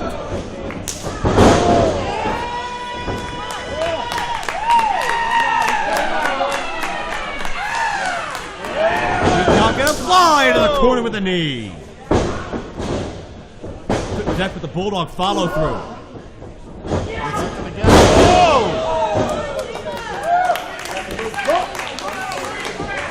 Combination slam and press all in one motion there. Yeah, and the clothesline to the outside. And DJZ in big time trouble. And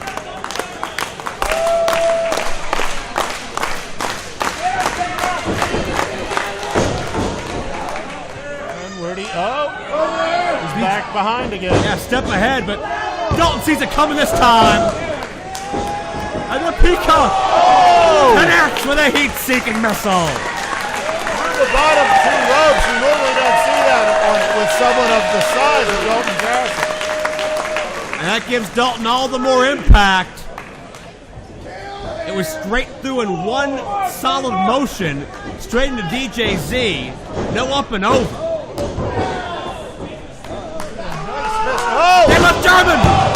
Dalton's got this one, no! 10 minutes go by in this contest, 10 minutes. We've seen him put away competitor after competitor, man after man with that. Second attempt. Can Zema survive two? Oh, he tried to slide under. Roll through. Got in. No. Half a count away from a new IWC champion. Oh! Third time. DJZ hangs on. Cross kick right to the temple.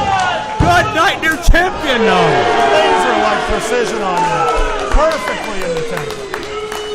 And Zema can't believe that wasn't it. That was so in the temple you'd think it was Rosh Hashanah. And DJZ turning his frustrations to this huge packed crowd here at the Court Time Sports Center. Dalton still not recovered, still not to his feet. And Zema caught himself in the ropes. Looking to spring in that DDT, second attempt. Got enough time. So much momentum, but an air call.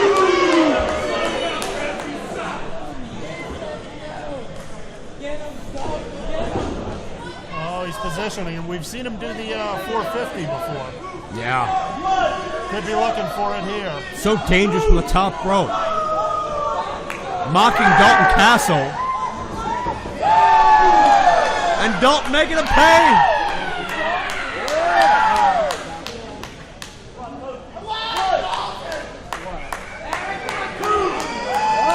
From way up high. Fighting out of it.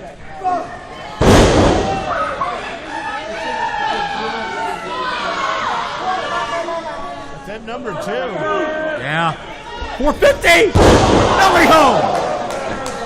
Zema landed hard. right in that midsection. History of injuries there as well. And Oh, Dalton. right on the back of the neck. That's it. Dalton retains the championship. Here's your winner and still IWC Heavyweight Champion, We talk about the precision aim of Zema's kick. Dalton Castle planted him squarely on the back of his neck. He couldn't have hit that any more perfect, Chuck. Great title defense for Dalton Castle, who turns back another world caliber challenger here in IWC. Jayworth, what do you got to do to stop Dalton Castle's reign? Right now, I have no idea. He is performing as well as I've ever seen him perform. He deserves that championship. And it's all about the IWC Championship. It's all about the gold. But coming up next, Jayworth, it's all about the steel. The cage will be erected, and we will go to war. But first, we will crown the #1 contender for the Super Indy Championship.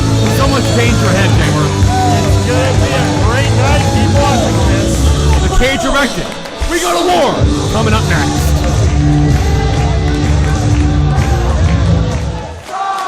All right, ladies and gentlemen, Justin over here, and we are just moments away from our double main. Oh, nobody wants to hear from this Justin plunger. This is the night of LaBar. You understand that? We focus on me, not you. Justin LaBar, ladies and gentlemen. LaBar, let me guess. You're going to be at ringside for tonight's main event, right? You're damn right I'm going to be at ringside. I get the best talent money can buy. RJ City, we are 1-0 so far. He is still Super Entertainment Champion. And tonight, Team Big League is going to put all of those losers, including that returning, perverted little punk Jimmy DeMarco, out.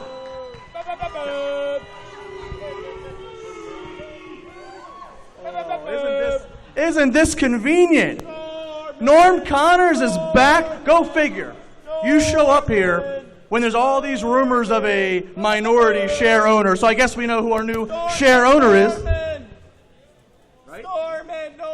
No, you're wrong. However, I just told Chuck, you know, everyone knows about my accident back in January. I was almost killed by a drunk driver. And you don't mess around with your neck and back. And what Joe Rosa did Chuck Roberts tonight was uncalled for, and I suggested that Chuck go to the hospital to get his neck checked out. But as I was walking him out to his car, I couldn't help but hearing your big mouth. And Chuck told me the following, and I hope you listen really, really well. He said LaBar sucks. Tonight, during this main event, Justin LaBar, you're barred from ringside. I got 2 mics. Let me see if I can do this. And what a main event it's going to be. Because you want to do that? You want to play like that? You want to bar me from ringside? You and Chuck Roberts? I'll tell you what. If that's how you want to do it, I know he's here. If I'm barred from ringside, then so is Jimmy Nuts. I wouldn't want Jimmy Nuts anywhere near ringside with his condition. So, okay, dumbass. And tonight, I want everybody to listen. You can cheer in about 30 seconds. Because tonight, at Court Time Sports Center, history is made. In front of your faces right now, you may be looking at the monitor to see me talking. But there's 10 feet of steel. And there's no way in and no way out. And tonight, Jimmy DeMarco returns to IWC to right the wrongs and to destroy Team Big League.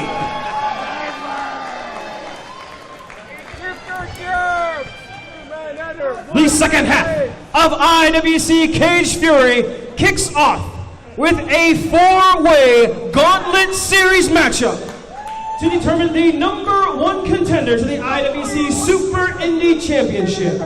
Now, in this contest, we will start with 2 combatants. Every 2 minutes, a new combatant will enter. Once all 4 men have entered the cage, the only way to win is to escape the cage either over the cage or through the door and both feet touch the floor.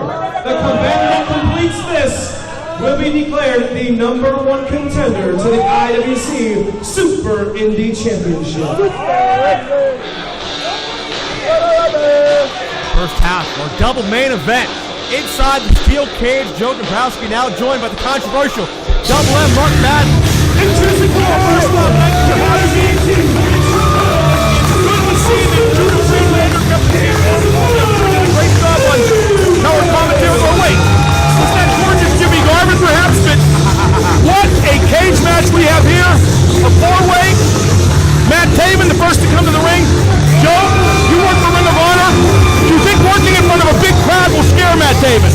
Not in the least. Matt Taven, however, one of the four men in this match, all of them screwed over by RJ City at Super Indy 13 earlier this year. Matt Taven has cage match experience. Last week in Brooklyn, Field of Honor, it was Taven versus Jay Lethal. Taven was not successful though. Will that affect his psyche into tonight? Well, first off, I don't see RJ City as having screwed anybody over. He has a wise head in charge in Justin LaVey, and it's about keeping hold of the title. If you have to, quote-unquote, screw people over to do that, well, that's just the way wrestling, Joe. In fact, it's the way life is. Taven was defeated by countout in Super Indy 13 after a distraction by Justin LaVey looking for redemption here tonight. Let's go to Pedro.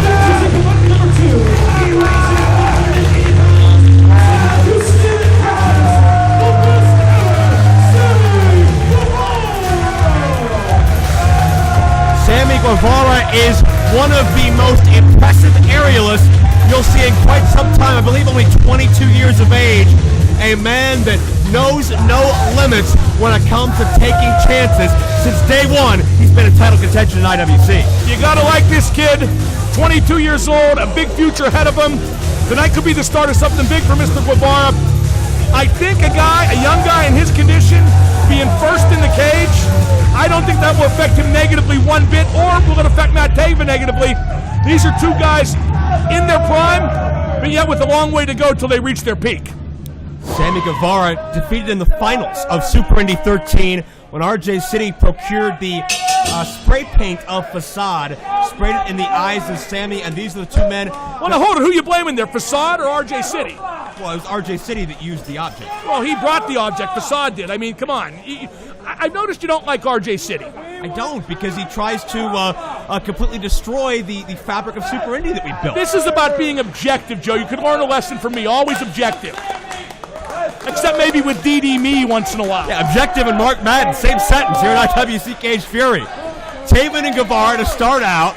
Every 2 minutes, another man will enter until we reach 4. At that point, I should say, it's escape the cage rules.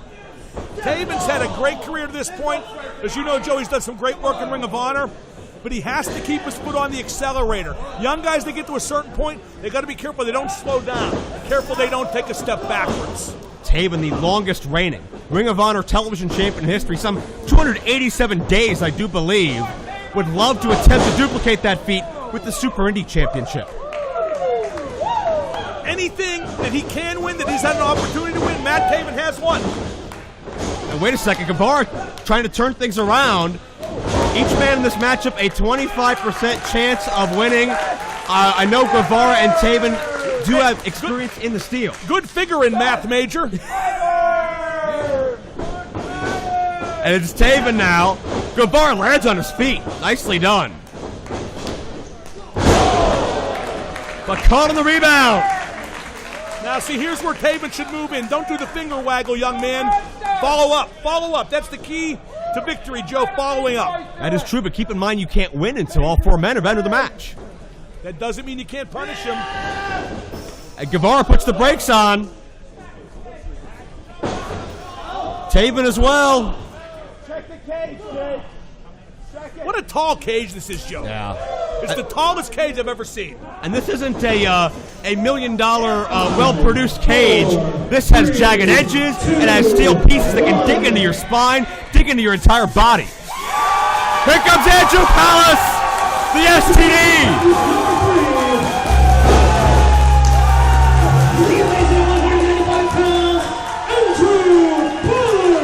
An explosion of popularity has gone the way of Andrew Palace in recent months. Now you see, there's Guevara making a rookie mistake.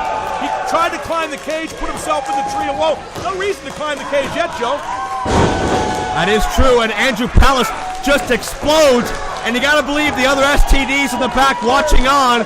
Palace could make a major stride towards singles glory, but Guevara shuts Palace down. There are plenty of STDs in the back, Joe. I know that for a fact. I love this Palace. What fire, the proverbial babyface fire. He has got it all going on tonight here at Caged Fury. Watch Taven! Taven with a somersault senton. And Mark, I think the name of the game is take out the opposition before the fourth man comes in. You see this a lot in a three-way, four-way, however many way cage match. A lot of guys on the ground trying to recover, and the fourth guy in is going to have a bit of an edge, at least early on. Yeah, it's that luck of the draw. Of course, these men, a randomly selected draw. That's it. That's it. Guevara's laying him in there. That's what I want to see.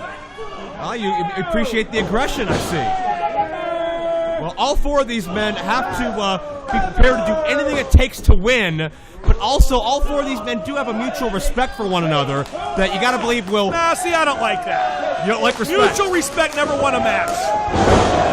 Well, that's true, and you got to believe that as this cage match progresses, that will begin to melt away. I'll tell you what, pre-game, I picked Facade to win this match. Okay. But if Guevara is going to go up to the line and maybe go over a little bit, he could very easily emerge victorious. I like what we've seen so far from this guy tonight. And now the final entrant, three-time former Super Indy champion, the Super Indy Samurai, the Neon Ninja, the Aerosol Assassin, the man who's been robbed of maybe more title opportunities than anyone else. The fans love him. I love him too, boy. He is one of wrestling's next big things. I see it. Facade has history with Guevara. They've met one-on-one. They met in the Super Indy Finals, and now they meet inside the Steel.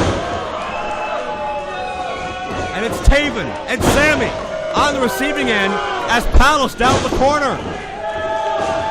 Check out the agility. So nimble, so quick on his feet. Wow! Wow, that shows the best offense is a good defense. He got out the way and then put Taven on his back. Mixed response from Facade. I think all four of these men have a legitimate claim to the next title shot. A very split crowd here tonight at court time. Facade has just set this match on fire. And Facade, I'm not sure if he was going high risk or looking to escape, because you can win this matchup now. All men have entered. Well, now with all four guys in, Joe, we see what alliances might spring up. Jeez! Facade doing some springing up of his own. Cave Brana takes out two for the price of one. It shows the edge the fourth guy coming in is going to have, especially when it's a major talent like Facade. Oh, here we go. Here we go. These two guys right up in the grill, baby. And this is a match a lot of fans have been waiting to see. Some say Palace has replaced Facade as the most popular in the Super Indy division. Boy, that's a pretty tall order. I don't know if it's true. What do you think, Joe? I think you can make a case for it. I think it's pretty 50-50 here tonight. Palace made his presence known at the end of Super Indy 13, helped run RJ City out of town that night. And Taven and Sammy both taste the steel. Boy, I'll tell you what, a little more acceleration, that cage might come tumbling down with somebody falling through it, Joe. And you talk about those strange bedfellows, those odd alliances. Facade and Palace working together. It won't last. And both men on the other side now. See, I like the cage a little jagged. I like it a little saggy. I like a little danger, Joe. This is my kind of cage match. Yeah.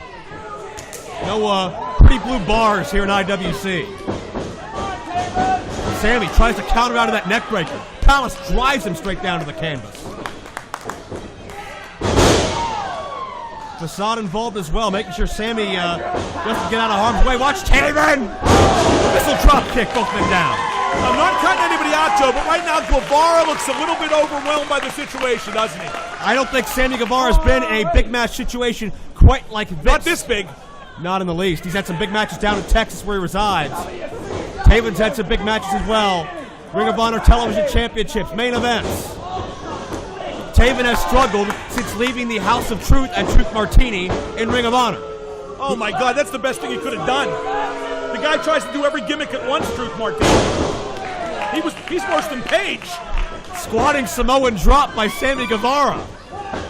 And a twisting suplex for Facade, and Sammy starting to get back in the game. All four of these guys looking just tremendous right now, and no sooner did I say Guevara looked overwhelmed, he's overwhelming now. Found his opportunity. Found that second burst of adrenaline. And all three opponents struggling. And just breaking down into a brawl now. Facade and Palace, boy, they always seem to wind up working together, don't they? They do, certainly. They know each other well. They travel the same roads. But it's Sammy. That double sliced bread number 2 neutralizes both adversaries. He broke his kneecap. Yeah, when that alliance breaks down between Palace and Facade, that could well decide this match, Joe. Yeah, and there is a lot of... And it will, believe me, it will. A lot of competitive spirit in an ordinary situation. Competitive jealousy, perhaps, between those two men. Add in the cage, add in the stakes, add in Guevara and Taven. And a stalemate. This is no time to rest, guys. There we go. Well, it's such a difficult question to answer. What's it going to take to neutralize 3 men at once long enough to climb a cage without risking injury? You see, that's where Guevara's youth and relative inexperience showed. He went from corner to corner pulling variations of the same offense, and eventually Taven was waiting for him. Taven drills Palace and drills Facade. It's a super kick party in IWC. Man, he is awesome with the super kick. Just incredible.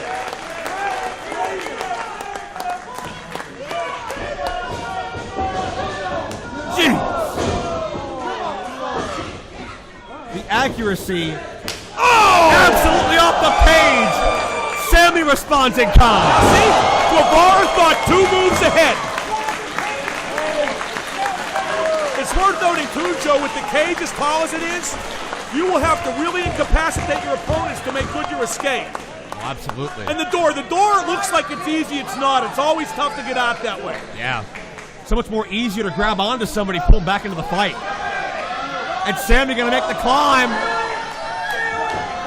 Palace, desperation, interrupts the young 22-year-old. Look at that. I mean, he's up there, he has an opportunity, but this cage is so big. And we're right back where we started. No clear-cut advantage. Yeah. And as the match gets older, Joe, fatigue is going to be the primary factor. And right now, I really don't know who has the most left in the tank. What's your call? Well, Facade has shown his endurance in the past. He's made it to the finals of 3-state Super Indy tournaments. You got to give the advantage in big match Super Indy situations on paper to Facade, but Palace has risen meteoric-like in 2014. Yeah, he's really seized the day here. Interesting quote. Oh! Head first. Oh, that was just, oh my God, then a German. He is taking these guys apart right now. Terry Funk once told me that a minute in a cage is like 5 minutes in a regular match in terms of exertion. Well, we're over 10 minutes deep in this match now. There you go. And Palace drops Taven.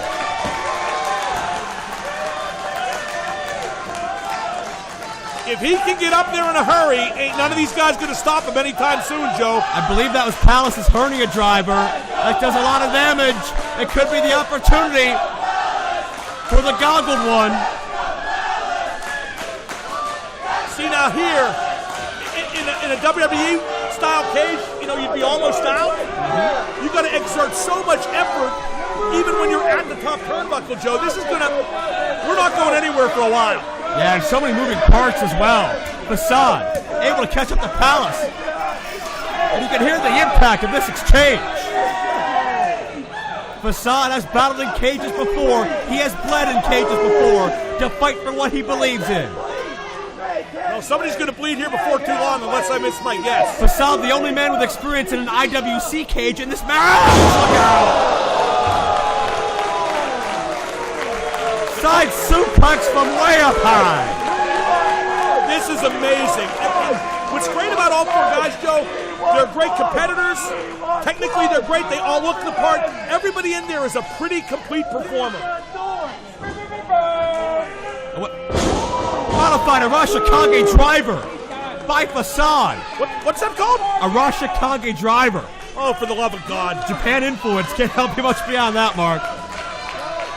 I think I have, I saw Giant Baba wrestle once. Okay, that counts as something. I was waiting for the Young Dragons reference. We'll move on. I'm not even sure they were really Asian. I'll tell Jimmy Yang you said hi. See, That's Taven. Taven. Facade now. He's in trouble. Oh, no. Oh, wait, no. Maybe he's in trouble. Now, something to keep your eye on there.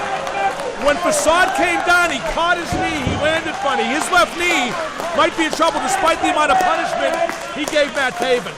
What a midair adjustment. Taven planted. But you're right, Mark. At what cost? Of the Neon Ninja, who certainly, with years of his ring style, has got to have beat-up knees as it is. Yeah, now he's modified that a little bit. He works a little more economically now. I think he saved his body some wear and tear in the last year or so. But in a four-way cage match, there ain't no saving something. I mean, you're chasing that Super Indy Championship. That title you've held 3 times before. There's not much you won't do to get to that mountaintop. And Facade takes that title very personally. He considers that a possession, and right now he don't got it. He considers it stolen. Yeah, Facade with the embodiment of the courage, the honor, the valor of Super Indy. And Facade now, he's halfway home. No one else has made it this close but Palace. Grabbing onto whatever he can. It's going to be tough to swing that right leg over as long as Palace is holding on. Oh, here we go, here we go. He's got it. Palace has a handful of dreads. Wait a minute. Chest flexor. The STDs are here. Well, you had to know that was going to happen sooner, not later, Joe.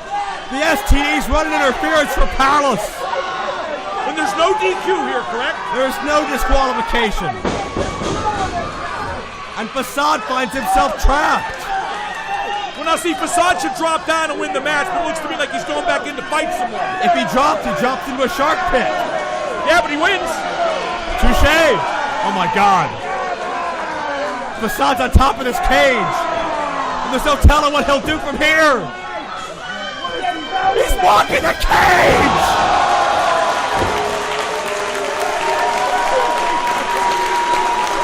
In my illustrious career, Joe, that's one of the greatest moves I've ever seen. To walk that cage at that height, land with that impact, just incredible. Memo to the 3 other guys. Don't all stand near each other. STDs escorted out by officials. Facade has his opportunity to get through the door.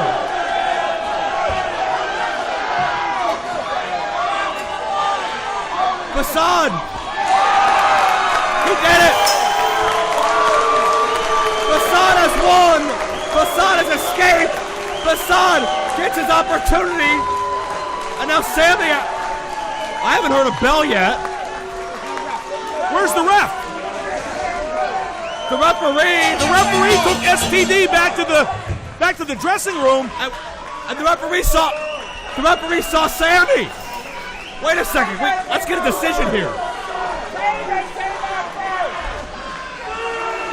Facade's on the far side celebrating. Ladies and gentlemen, here is your winner.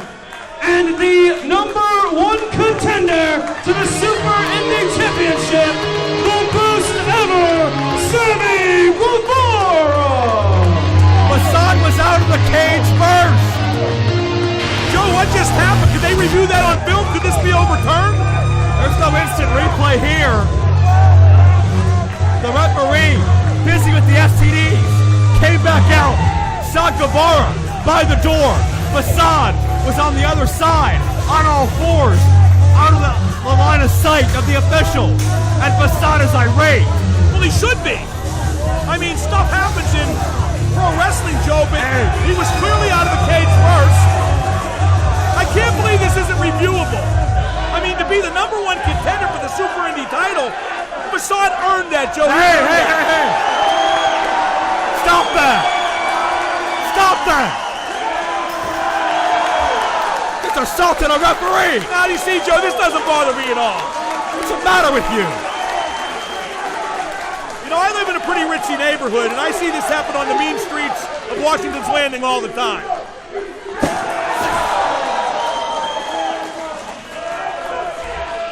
You know, Joe, I can't condone this, but do you blame Facade? You know what? He's got a gripe. He's got a case. But he's taking this way over the line right now. Well, Joe, this is why guys turn bad sometimes, because, you know, you're good and you play by the rules and you try to entertain the fans and you get screwed. Quick word for IWCWrestling.com.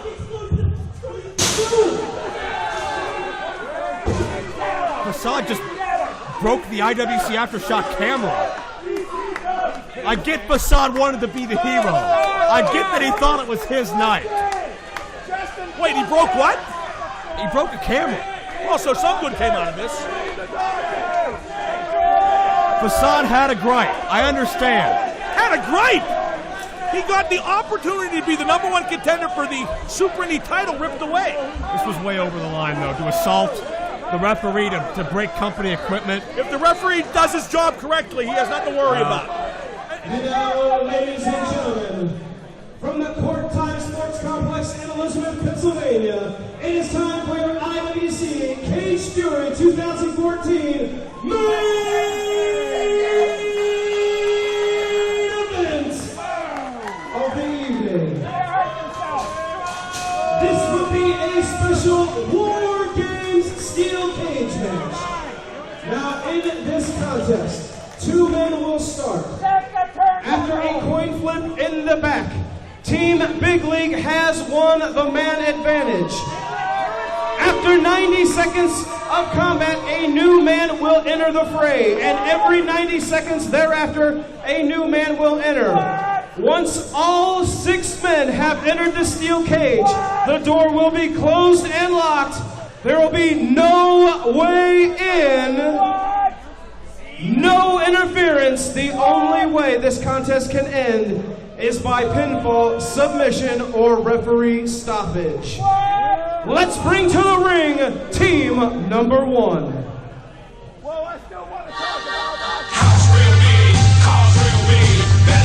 Arguably the most dangerous match in professional wrestling history, with roots back to the mid-1980s. It is War Games, a rivalry rekindled in just moments between Team Big League and Jimmy DeMarco. Joe, the 4 Horsemen invented it, the Road Warriors perfected it, Dusty Rhodes, a big proponent, a big performer of War Games. We'll see what these guys have in store, because this is the single most physically demanding match in wrestling.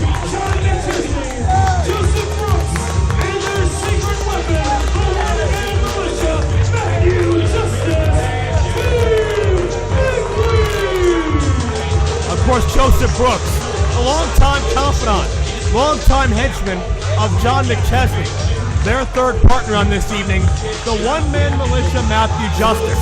It was a month ago, Jimmy Nuts was forced to run a 3-man gauntlet. That's why Jimmy Nuts is currently out indefinitely with a knee injury. The third man in that gauntlet, Matthew Justice. He did the job once before.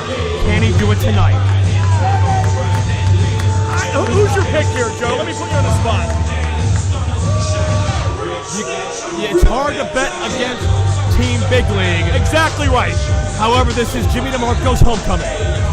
Yeah. I went to Shaler High School, Joe. Our football team lost homecoming every single year. And still do. Jimmy DeMarco, however, is, I believe, undefeated against McChesney inside a cage. That's 3-0. Yeah, I feel like you and the rest of IWC, Chuck Roberts, Norm Connors before that, you guys have never given Big League John McChesney the credit he deserves. I think John McChesney deserves a lot of credit cumulatively. You add together McChesney's title reigns, he's held the IWC title longer than anybody in history. I think he is probably the greatest performer in the history of this promotion. And it would be very difficult to argue that point. But somehow I bet you do. Ladies and gentlemen, Justin Plummer here with the returning delicious Jimmy DeMarco. Who the hell are you? I'm hardcore futuristic. I don't discriminate. I hit people in chairs. Men, women, child. It doesn't matter. What's stopping me from hitting you with a chair right now? Head out, Courtney. Head out. You like to beat women? You like to beat women with chairs? Head out. Turn around.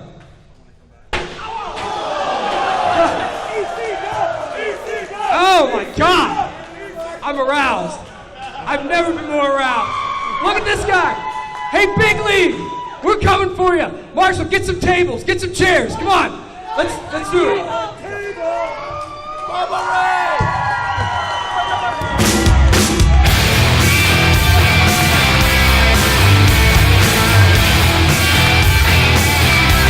Delicious Jimmy DeMarco. The new look Marshall Ball. Aiden Bale. These guys came prepared, that's for sure, but I don't know. I think you can bring emotion too much into this. I think Team Big League has DeMarco's team scouted. I think they're prepared. I think they're full. I think they're calm. I think they're collected. I think they're your winners.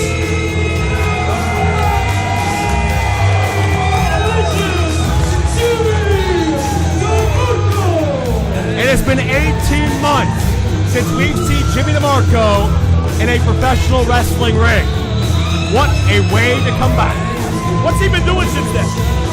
Well, I believe he's been rehabbing many injuries. And, well, if there's anybody whose body's taking a toll, it's DeMarco. Yeah. Should he be coming back? How will that affect tonight?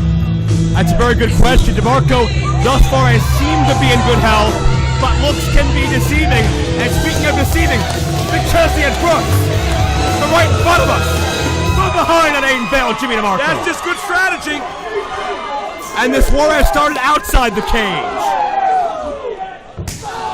War games always very interesting because there is strategy involved. In what order do you put your team in the cage? That can affect the outcome. It's tempting to save your best for last, but you don't want to put your weakest link in first either, Joe. That's a very good point. Certainly you've covered many War Games matchups over the years. You know firsthand the toll it can take and the lasting effects it can have on these athletes. Well, actually, back then we always knew J.J. Dillon was going to lose, so there's no obvious loser here, please. Not at all. How about the cage being used as a weapon and they're not even in the cage? Yeah, thinking on your feet. And keep in mind, this matchup, 4 of these men aren't even going to be legally in this matchup when it starts. You're going to start with 2 in the ring. Don't you feel like it's going to boil down to DeMarco against McChesney? I mean, no offense to the other 4, but I think this is about them, the battle between those two, don't you? Yeah, that's been the issue for a number of years, and certainly both sides picked some great teams. Unlikely teams on the surface, but certainly ready to fight, ready for battle. And you talk about those 2 lead-off positions. Jimmy DeMarco starts for his team, and also it's Joseph Brooks representing Team Big League. Well, I'm not sure we needed to see this, Joe. It's a Jimmy DeMarco match. You shouldn't be surprised. So many things, Joe, that if my employer and Clear Channel heard would get me fired. It's just racing through my mind right now. Please be on your best behavior, just this once. I'll tell you what, Jimmy DeMarco in charge right away. Yeah, no kidding. Team Captain taking initiative, putting himself in there first, and a great chance to work off any potential ring rust. Not that I think there is any. DeMarco in perhaps the best physical shape. No, wait, there's definitely ring rust. There's always going to be that. That's why it's good for DeMarco to get in there right away, because the match can't be decided until all 6 participants are in. That ring rust will be long gone by the time all 6 guys are in there. That is true, but DeMarco in exceptional physical shape as well. Certainly he's prepared. No, he looks tired. He's going to sit down. He is not. Jeez! Yes, he is. Yeah, sitting down face first. Joseph Brooks turns the tides. Joseph Brooks, he's not one of the big names. Well, he is, of course. He's on Team Big League, but I feel like a guy like him could easily decide this match. Here we go. Now entering the cage with the man advantage, Matthew Justice. And Justice is dangerous.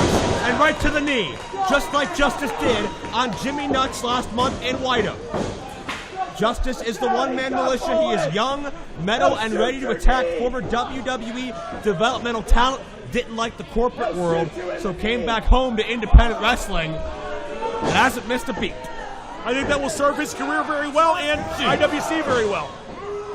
By the way, the heels are still undefeated in the War Games coin toss. What was that? That is true. Beat the rope with the I've always wondered if chair. that were fixed. In wrestling? See now, I mean, Jimmy DeMarco didn't come back for this. Oh! Jeez. A double slingshot. That not only put him headfirst into the cage, that wrenched both his knees, Joe. I have seen DeMarco damaged, battered, and bloodied more than perhaps any other human I've seen in my life, and many of those assaults were inside a steel cage, much like this one. Make no mistake, Joe, I'm a big Jimmy DeMarco fan. I wonder if he's yet regretting his comeback. And we knew it might get uncomfortable. DeMarco with a history of serious head injuries, concussions, over the years. As I see out of the corner of my eye, Marshall the Bull and Aiden Vale pacing impatiently a moment ago. We'll get some help in 3 seconds. 2, 1. Now entering the War Games, Aiden Vale. Aiden Vale, 22 years old in his own right, entering the battle. Look out! Wow! That's certainly a unique entry in War Games, isn't it? You ain't kidding. I like Making the most of it. I like his outfit, Joe. Rama, rock and roll is king. Aiden Vale, a throwback to the rock stars of the 80s. He's got a lot of Steel Panther influence. We'll take him through War Games. See, now I like this kind of high flyer. This young man is flying high. Gee, And wow! It's high impact, too. It is. Aiden Vale, his first major main event. Golden opportunity here as McChesney jumping Marshall the Bull on the outside. What are you doing, McChesney? Well, he's in next, right? He is in next, but not in now. Well, maybe the ref's watch stopped. Oh, get out of here. His watch stopped. And McChesney. DeMarco went for the mommy-daddy button, as my other colleague would say. See, McChesney's in there and he's taking over the match. That's what big leaguers do, Joe. Big leaguers jumpstart, big leaguers cheat. Barry Bonds, Pete Rose, I could go on and on. Well, doesn't make it right. It makes it successful. They don't ask how, Joe, they ask how many. John McChesney. And now McChesney should just be getting in and look at the damage he's done. Hey, deep. Oh!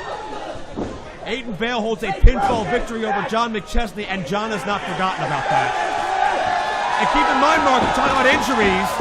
This is Aiden Vale's second match back after 9 months out with shoulder surgery. Yeah, that stuff with Aiden Vale, I mean, it's ill-advised. I got a feeling guys came back too early. That's why, again, I make McChesney's team a heavy favorite.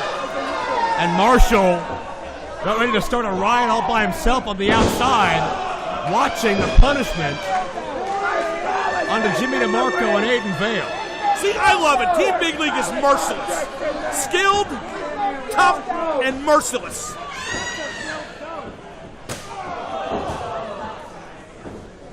And DeMarco hurt badly. Hey, he wanted this. He wanted this. Don't cry for him. I'm not crying. You will be. But McChesney certainly went about it his own way and pretty proud of himself. But there's a 300-pound baby bull coming in next, let's not forget. Yeah, but a lot of damage has been done to DeMarco's 2 team members already in, Joe. 4, 3, 2, 1. The final entrant, Marshall the Bull. Marshall, 5-time IWC Tag Team Champion. He's known. Now, ladies and gentlemen, there'll be no way in, no way out.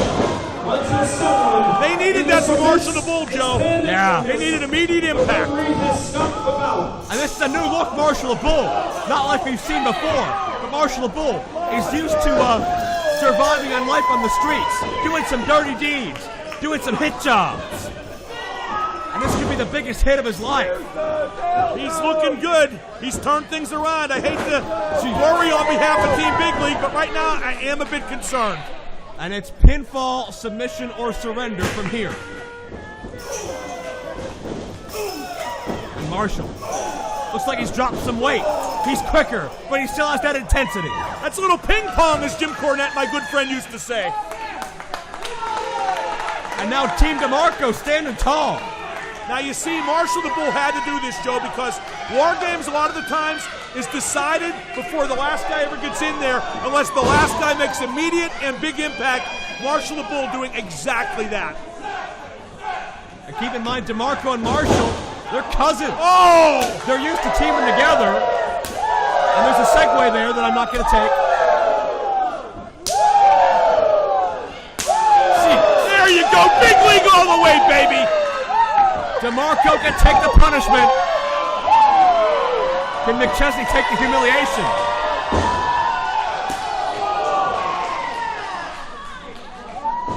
Jimmy DeMarco's team in total control right now. How quickly things can turn, Joe. Ouch. Now you see that's illegal right there. That should not be allowed. It's War Games. You know what? In World War II, nothing like that ever happened in Stalingrad. How do you know? That's a good point. Jimmy DeMarco may have had a relative there. Now they're all just, what the hell is this? It's DeMarco warfare. I like DeMarco stretching and pulling. Oh, I haven't been this uncomfortable since Viagra on a pole. Oh, this is bad. This is bad. Oh, man. Oh, wait, Brooks with a great reaction. But it's not escape rules, Mark. Okay, maybe not a great reaction, Joe. Brooks is hightailing it. Does he know it's not escape the cage? That's a good question. question. Does he think he's won? Justice trying to escape too. Marshall caught him. Maybe they just won out, Joe. That may be the case. Abandoned ship. Oh, no. Watch DeMarco. Watch DeMarco. Curb stop into the steel. McChesney turning things around. I know a lot of people don't like John McChesney, think he's a quote-unquote heel, a bad guy.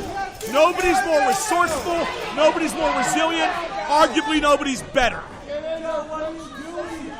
Yeah. Now, Brooks is saying how smart he is to escape the cage.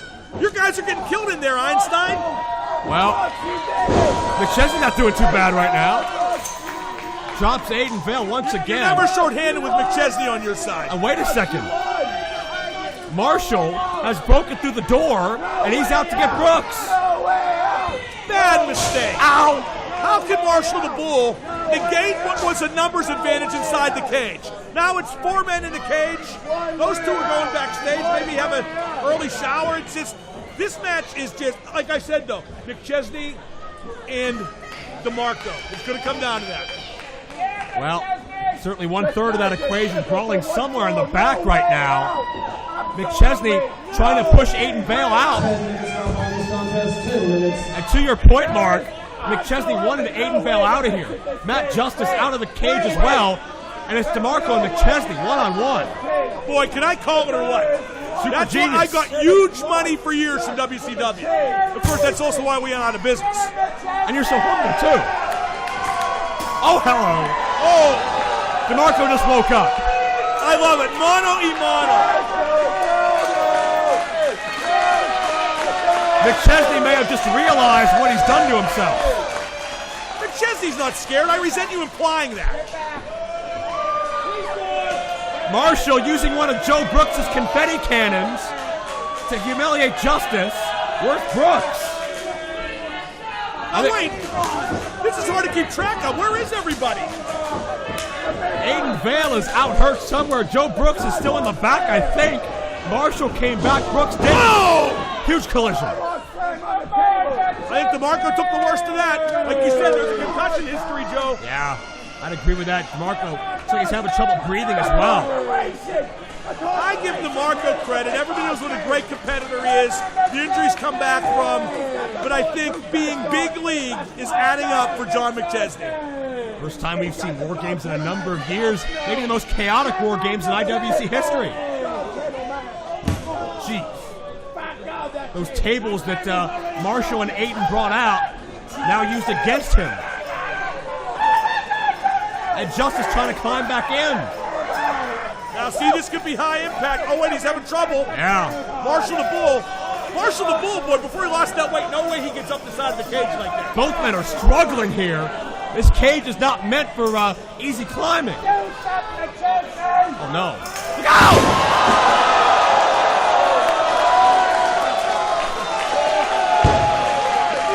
Oh my God. Unbelievable. The casualties of war. Very good. You were saving that line up, weren't you? My God, Justice and Marshall. Now Jimmy DeMarco's back on his feet. That's the Jimmy DeMarco we've known for years. Well, if this is War Games, he's a war hero. He survived Necro Butcher. He survived Ray Rowe. He survived the toughest over the years. Now look at McChesney. McChesney can't believe DeMarco's on his feet and staring him down.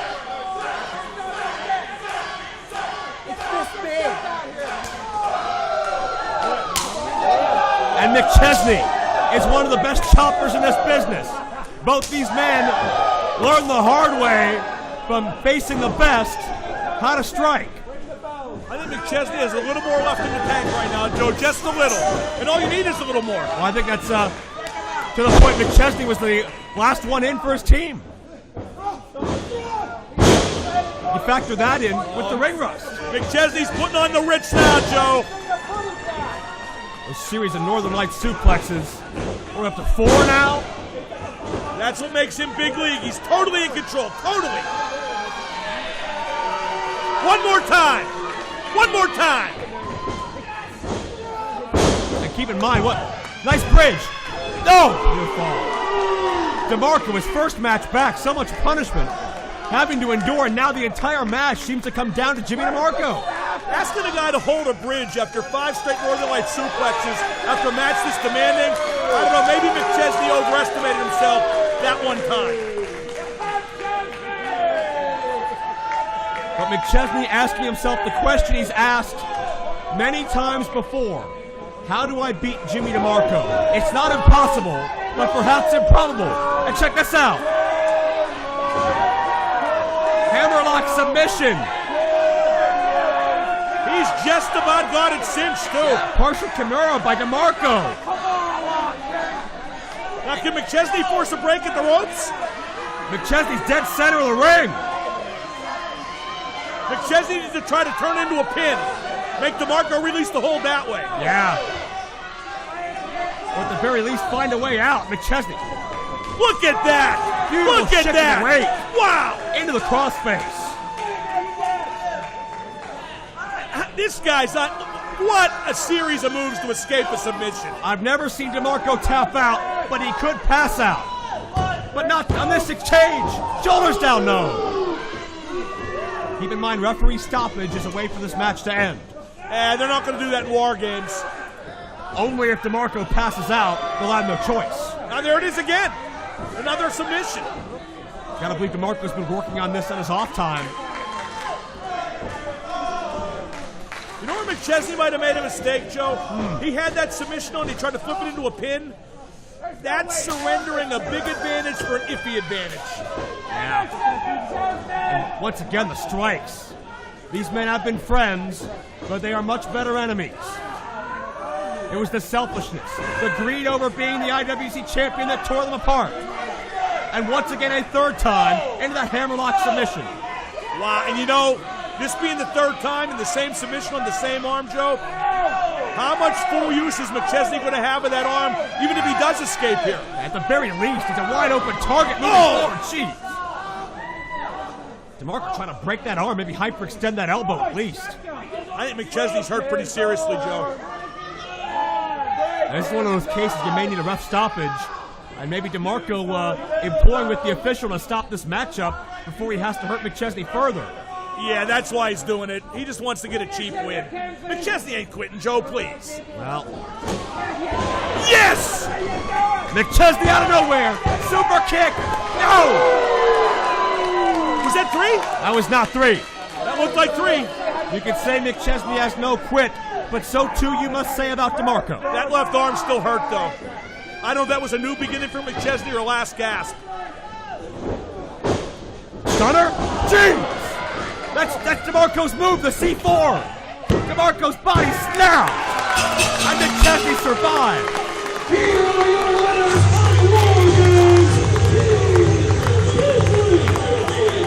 And that's what it was, Joe. Survival, period. Now what's going on? Justin LaVey in here to congratulate. No, hey, come on! Do we really need this?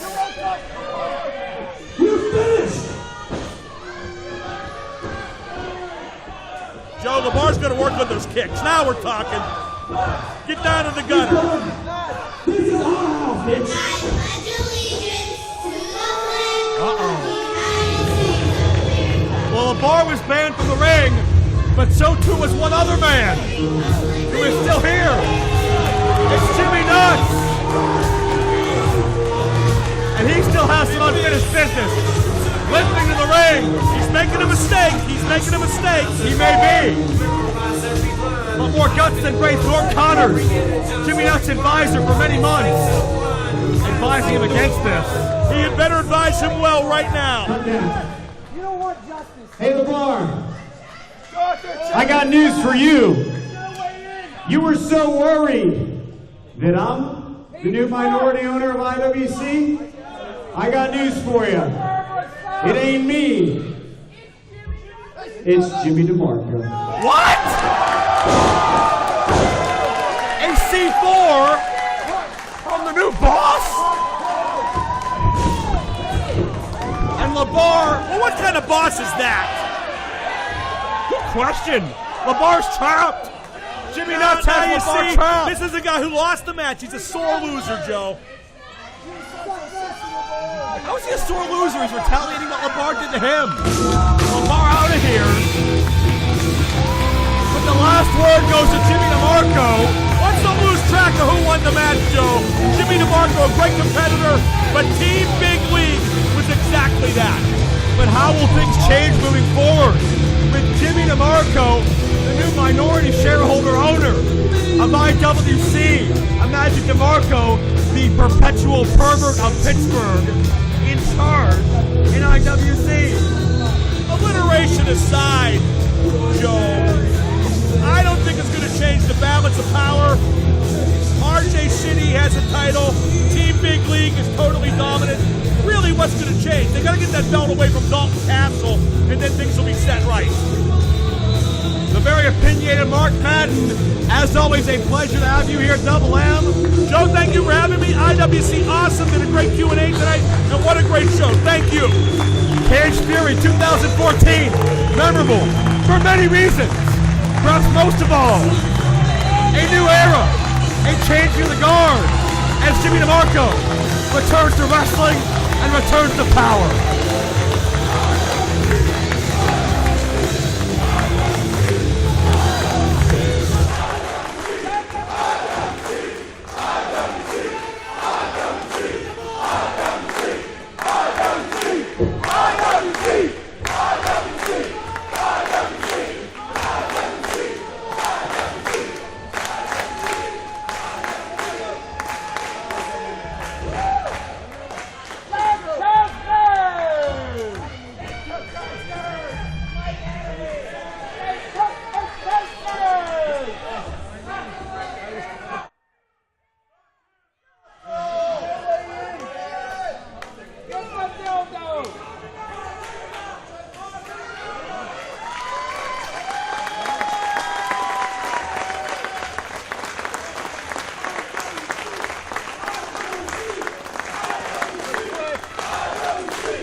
Hey guys, one thing, and I know I'm not an owner, but I have to say this. You guys know I ran the company for years. Without those two men standing in that ring, IWC would never have amounted to anything. And that's the truth. And Jimmy, as new minority owner, please just don't book me in anything crazy bad, okay? Thank you. And I mean it. I said it so many damn times. If you just change your attitude, you'd be main event in WrestleMania.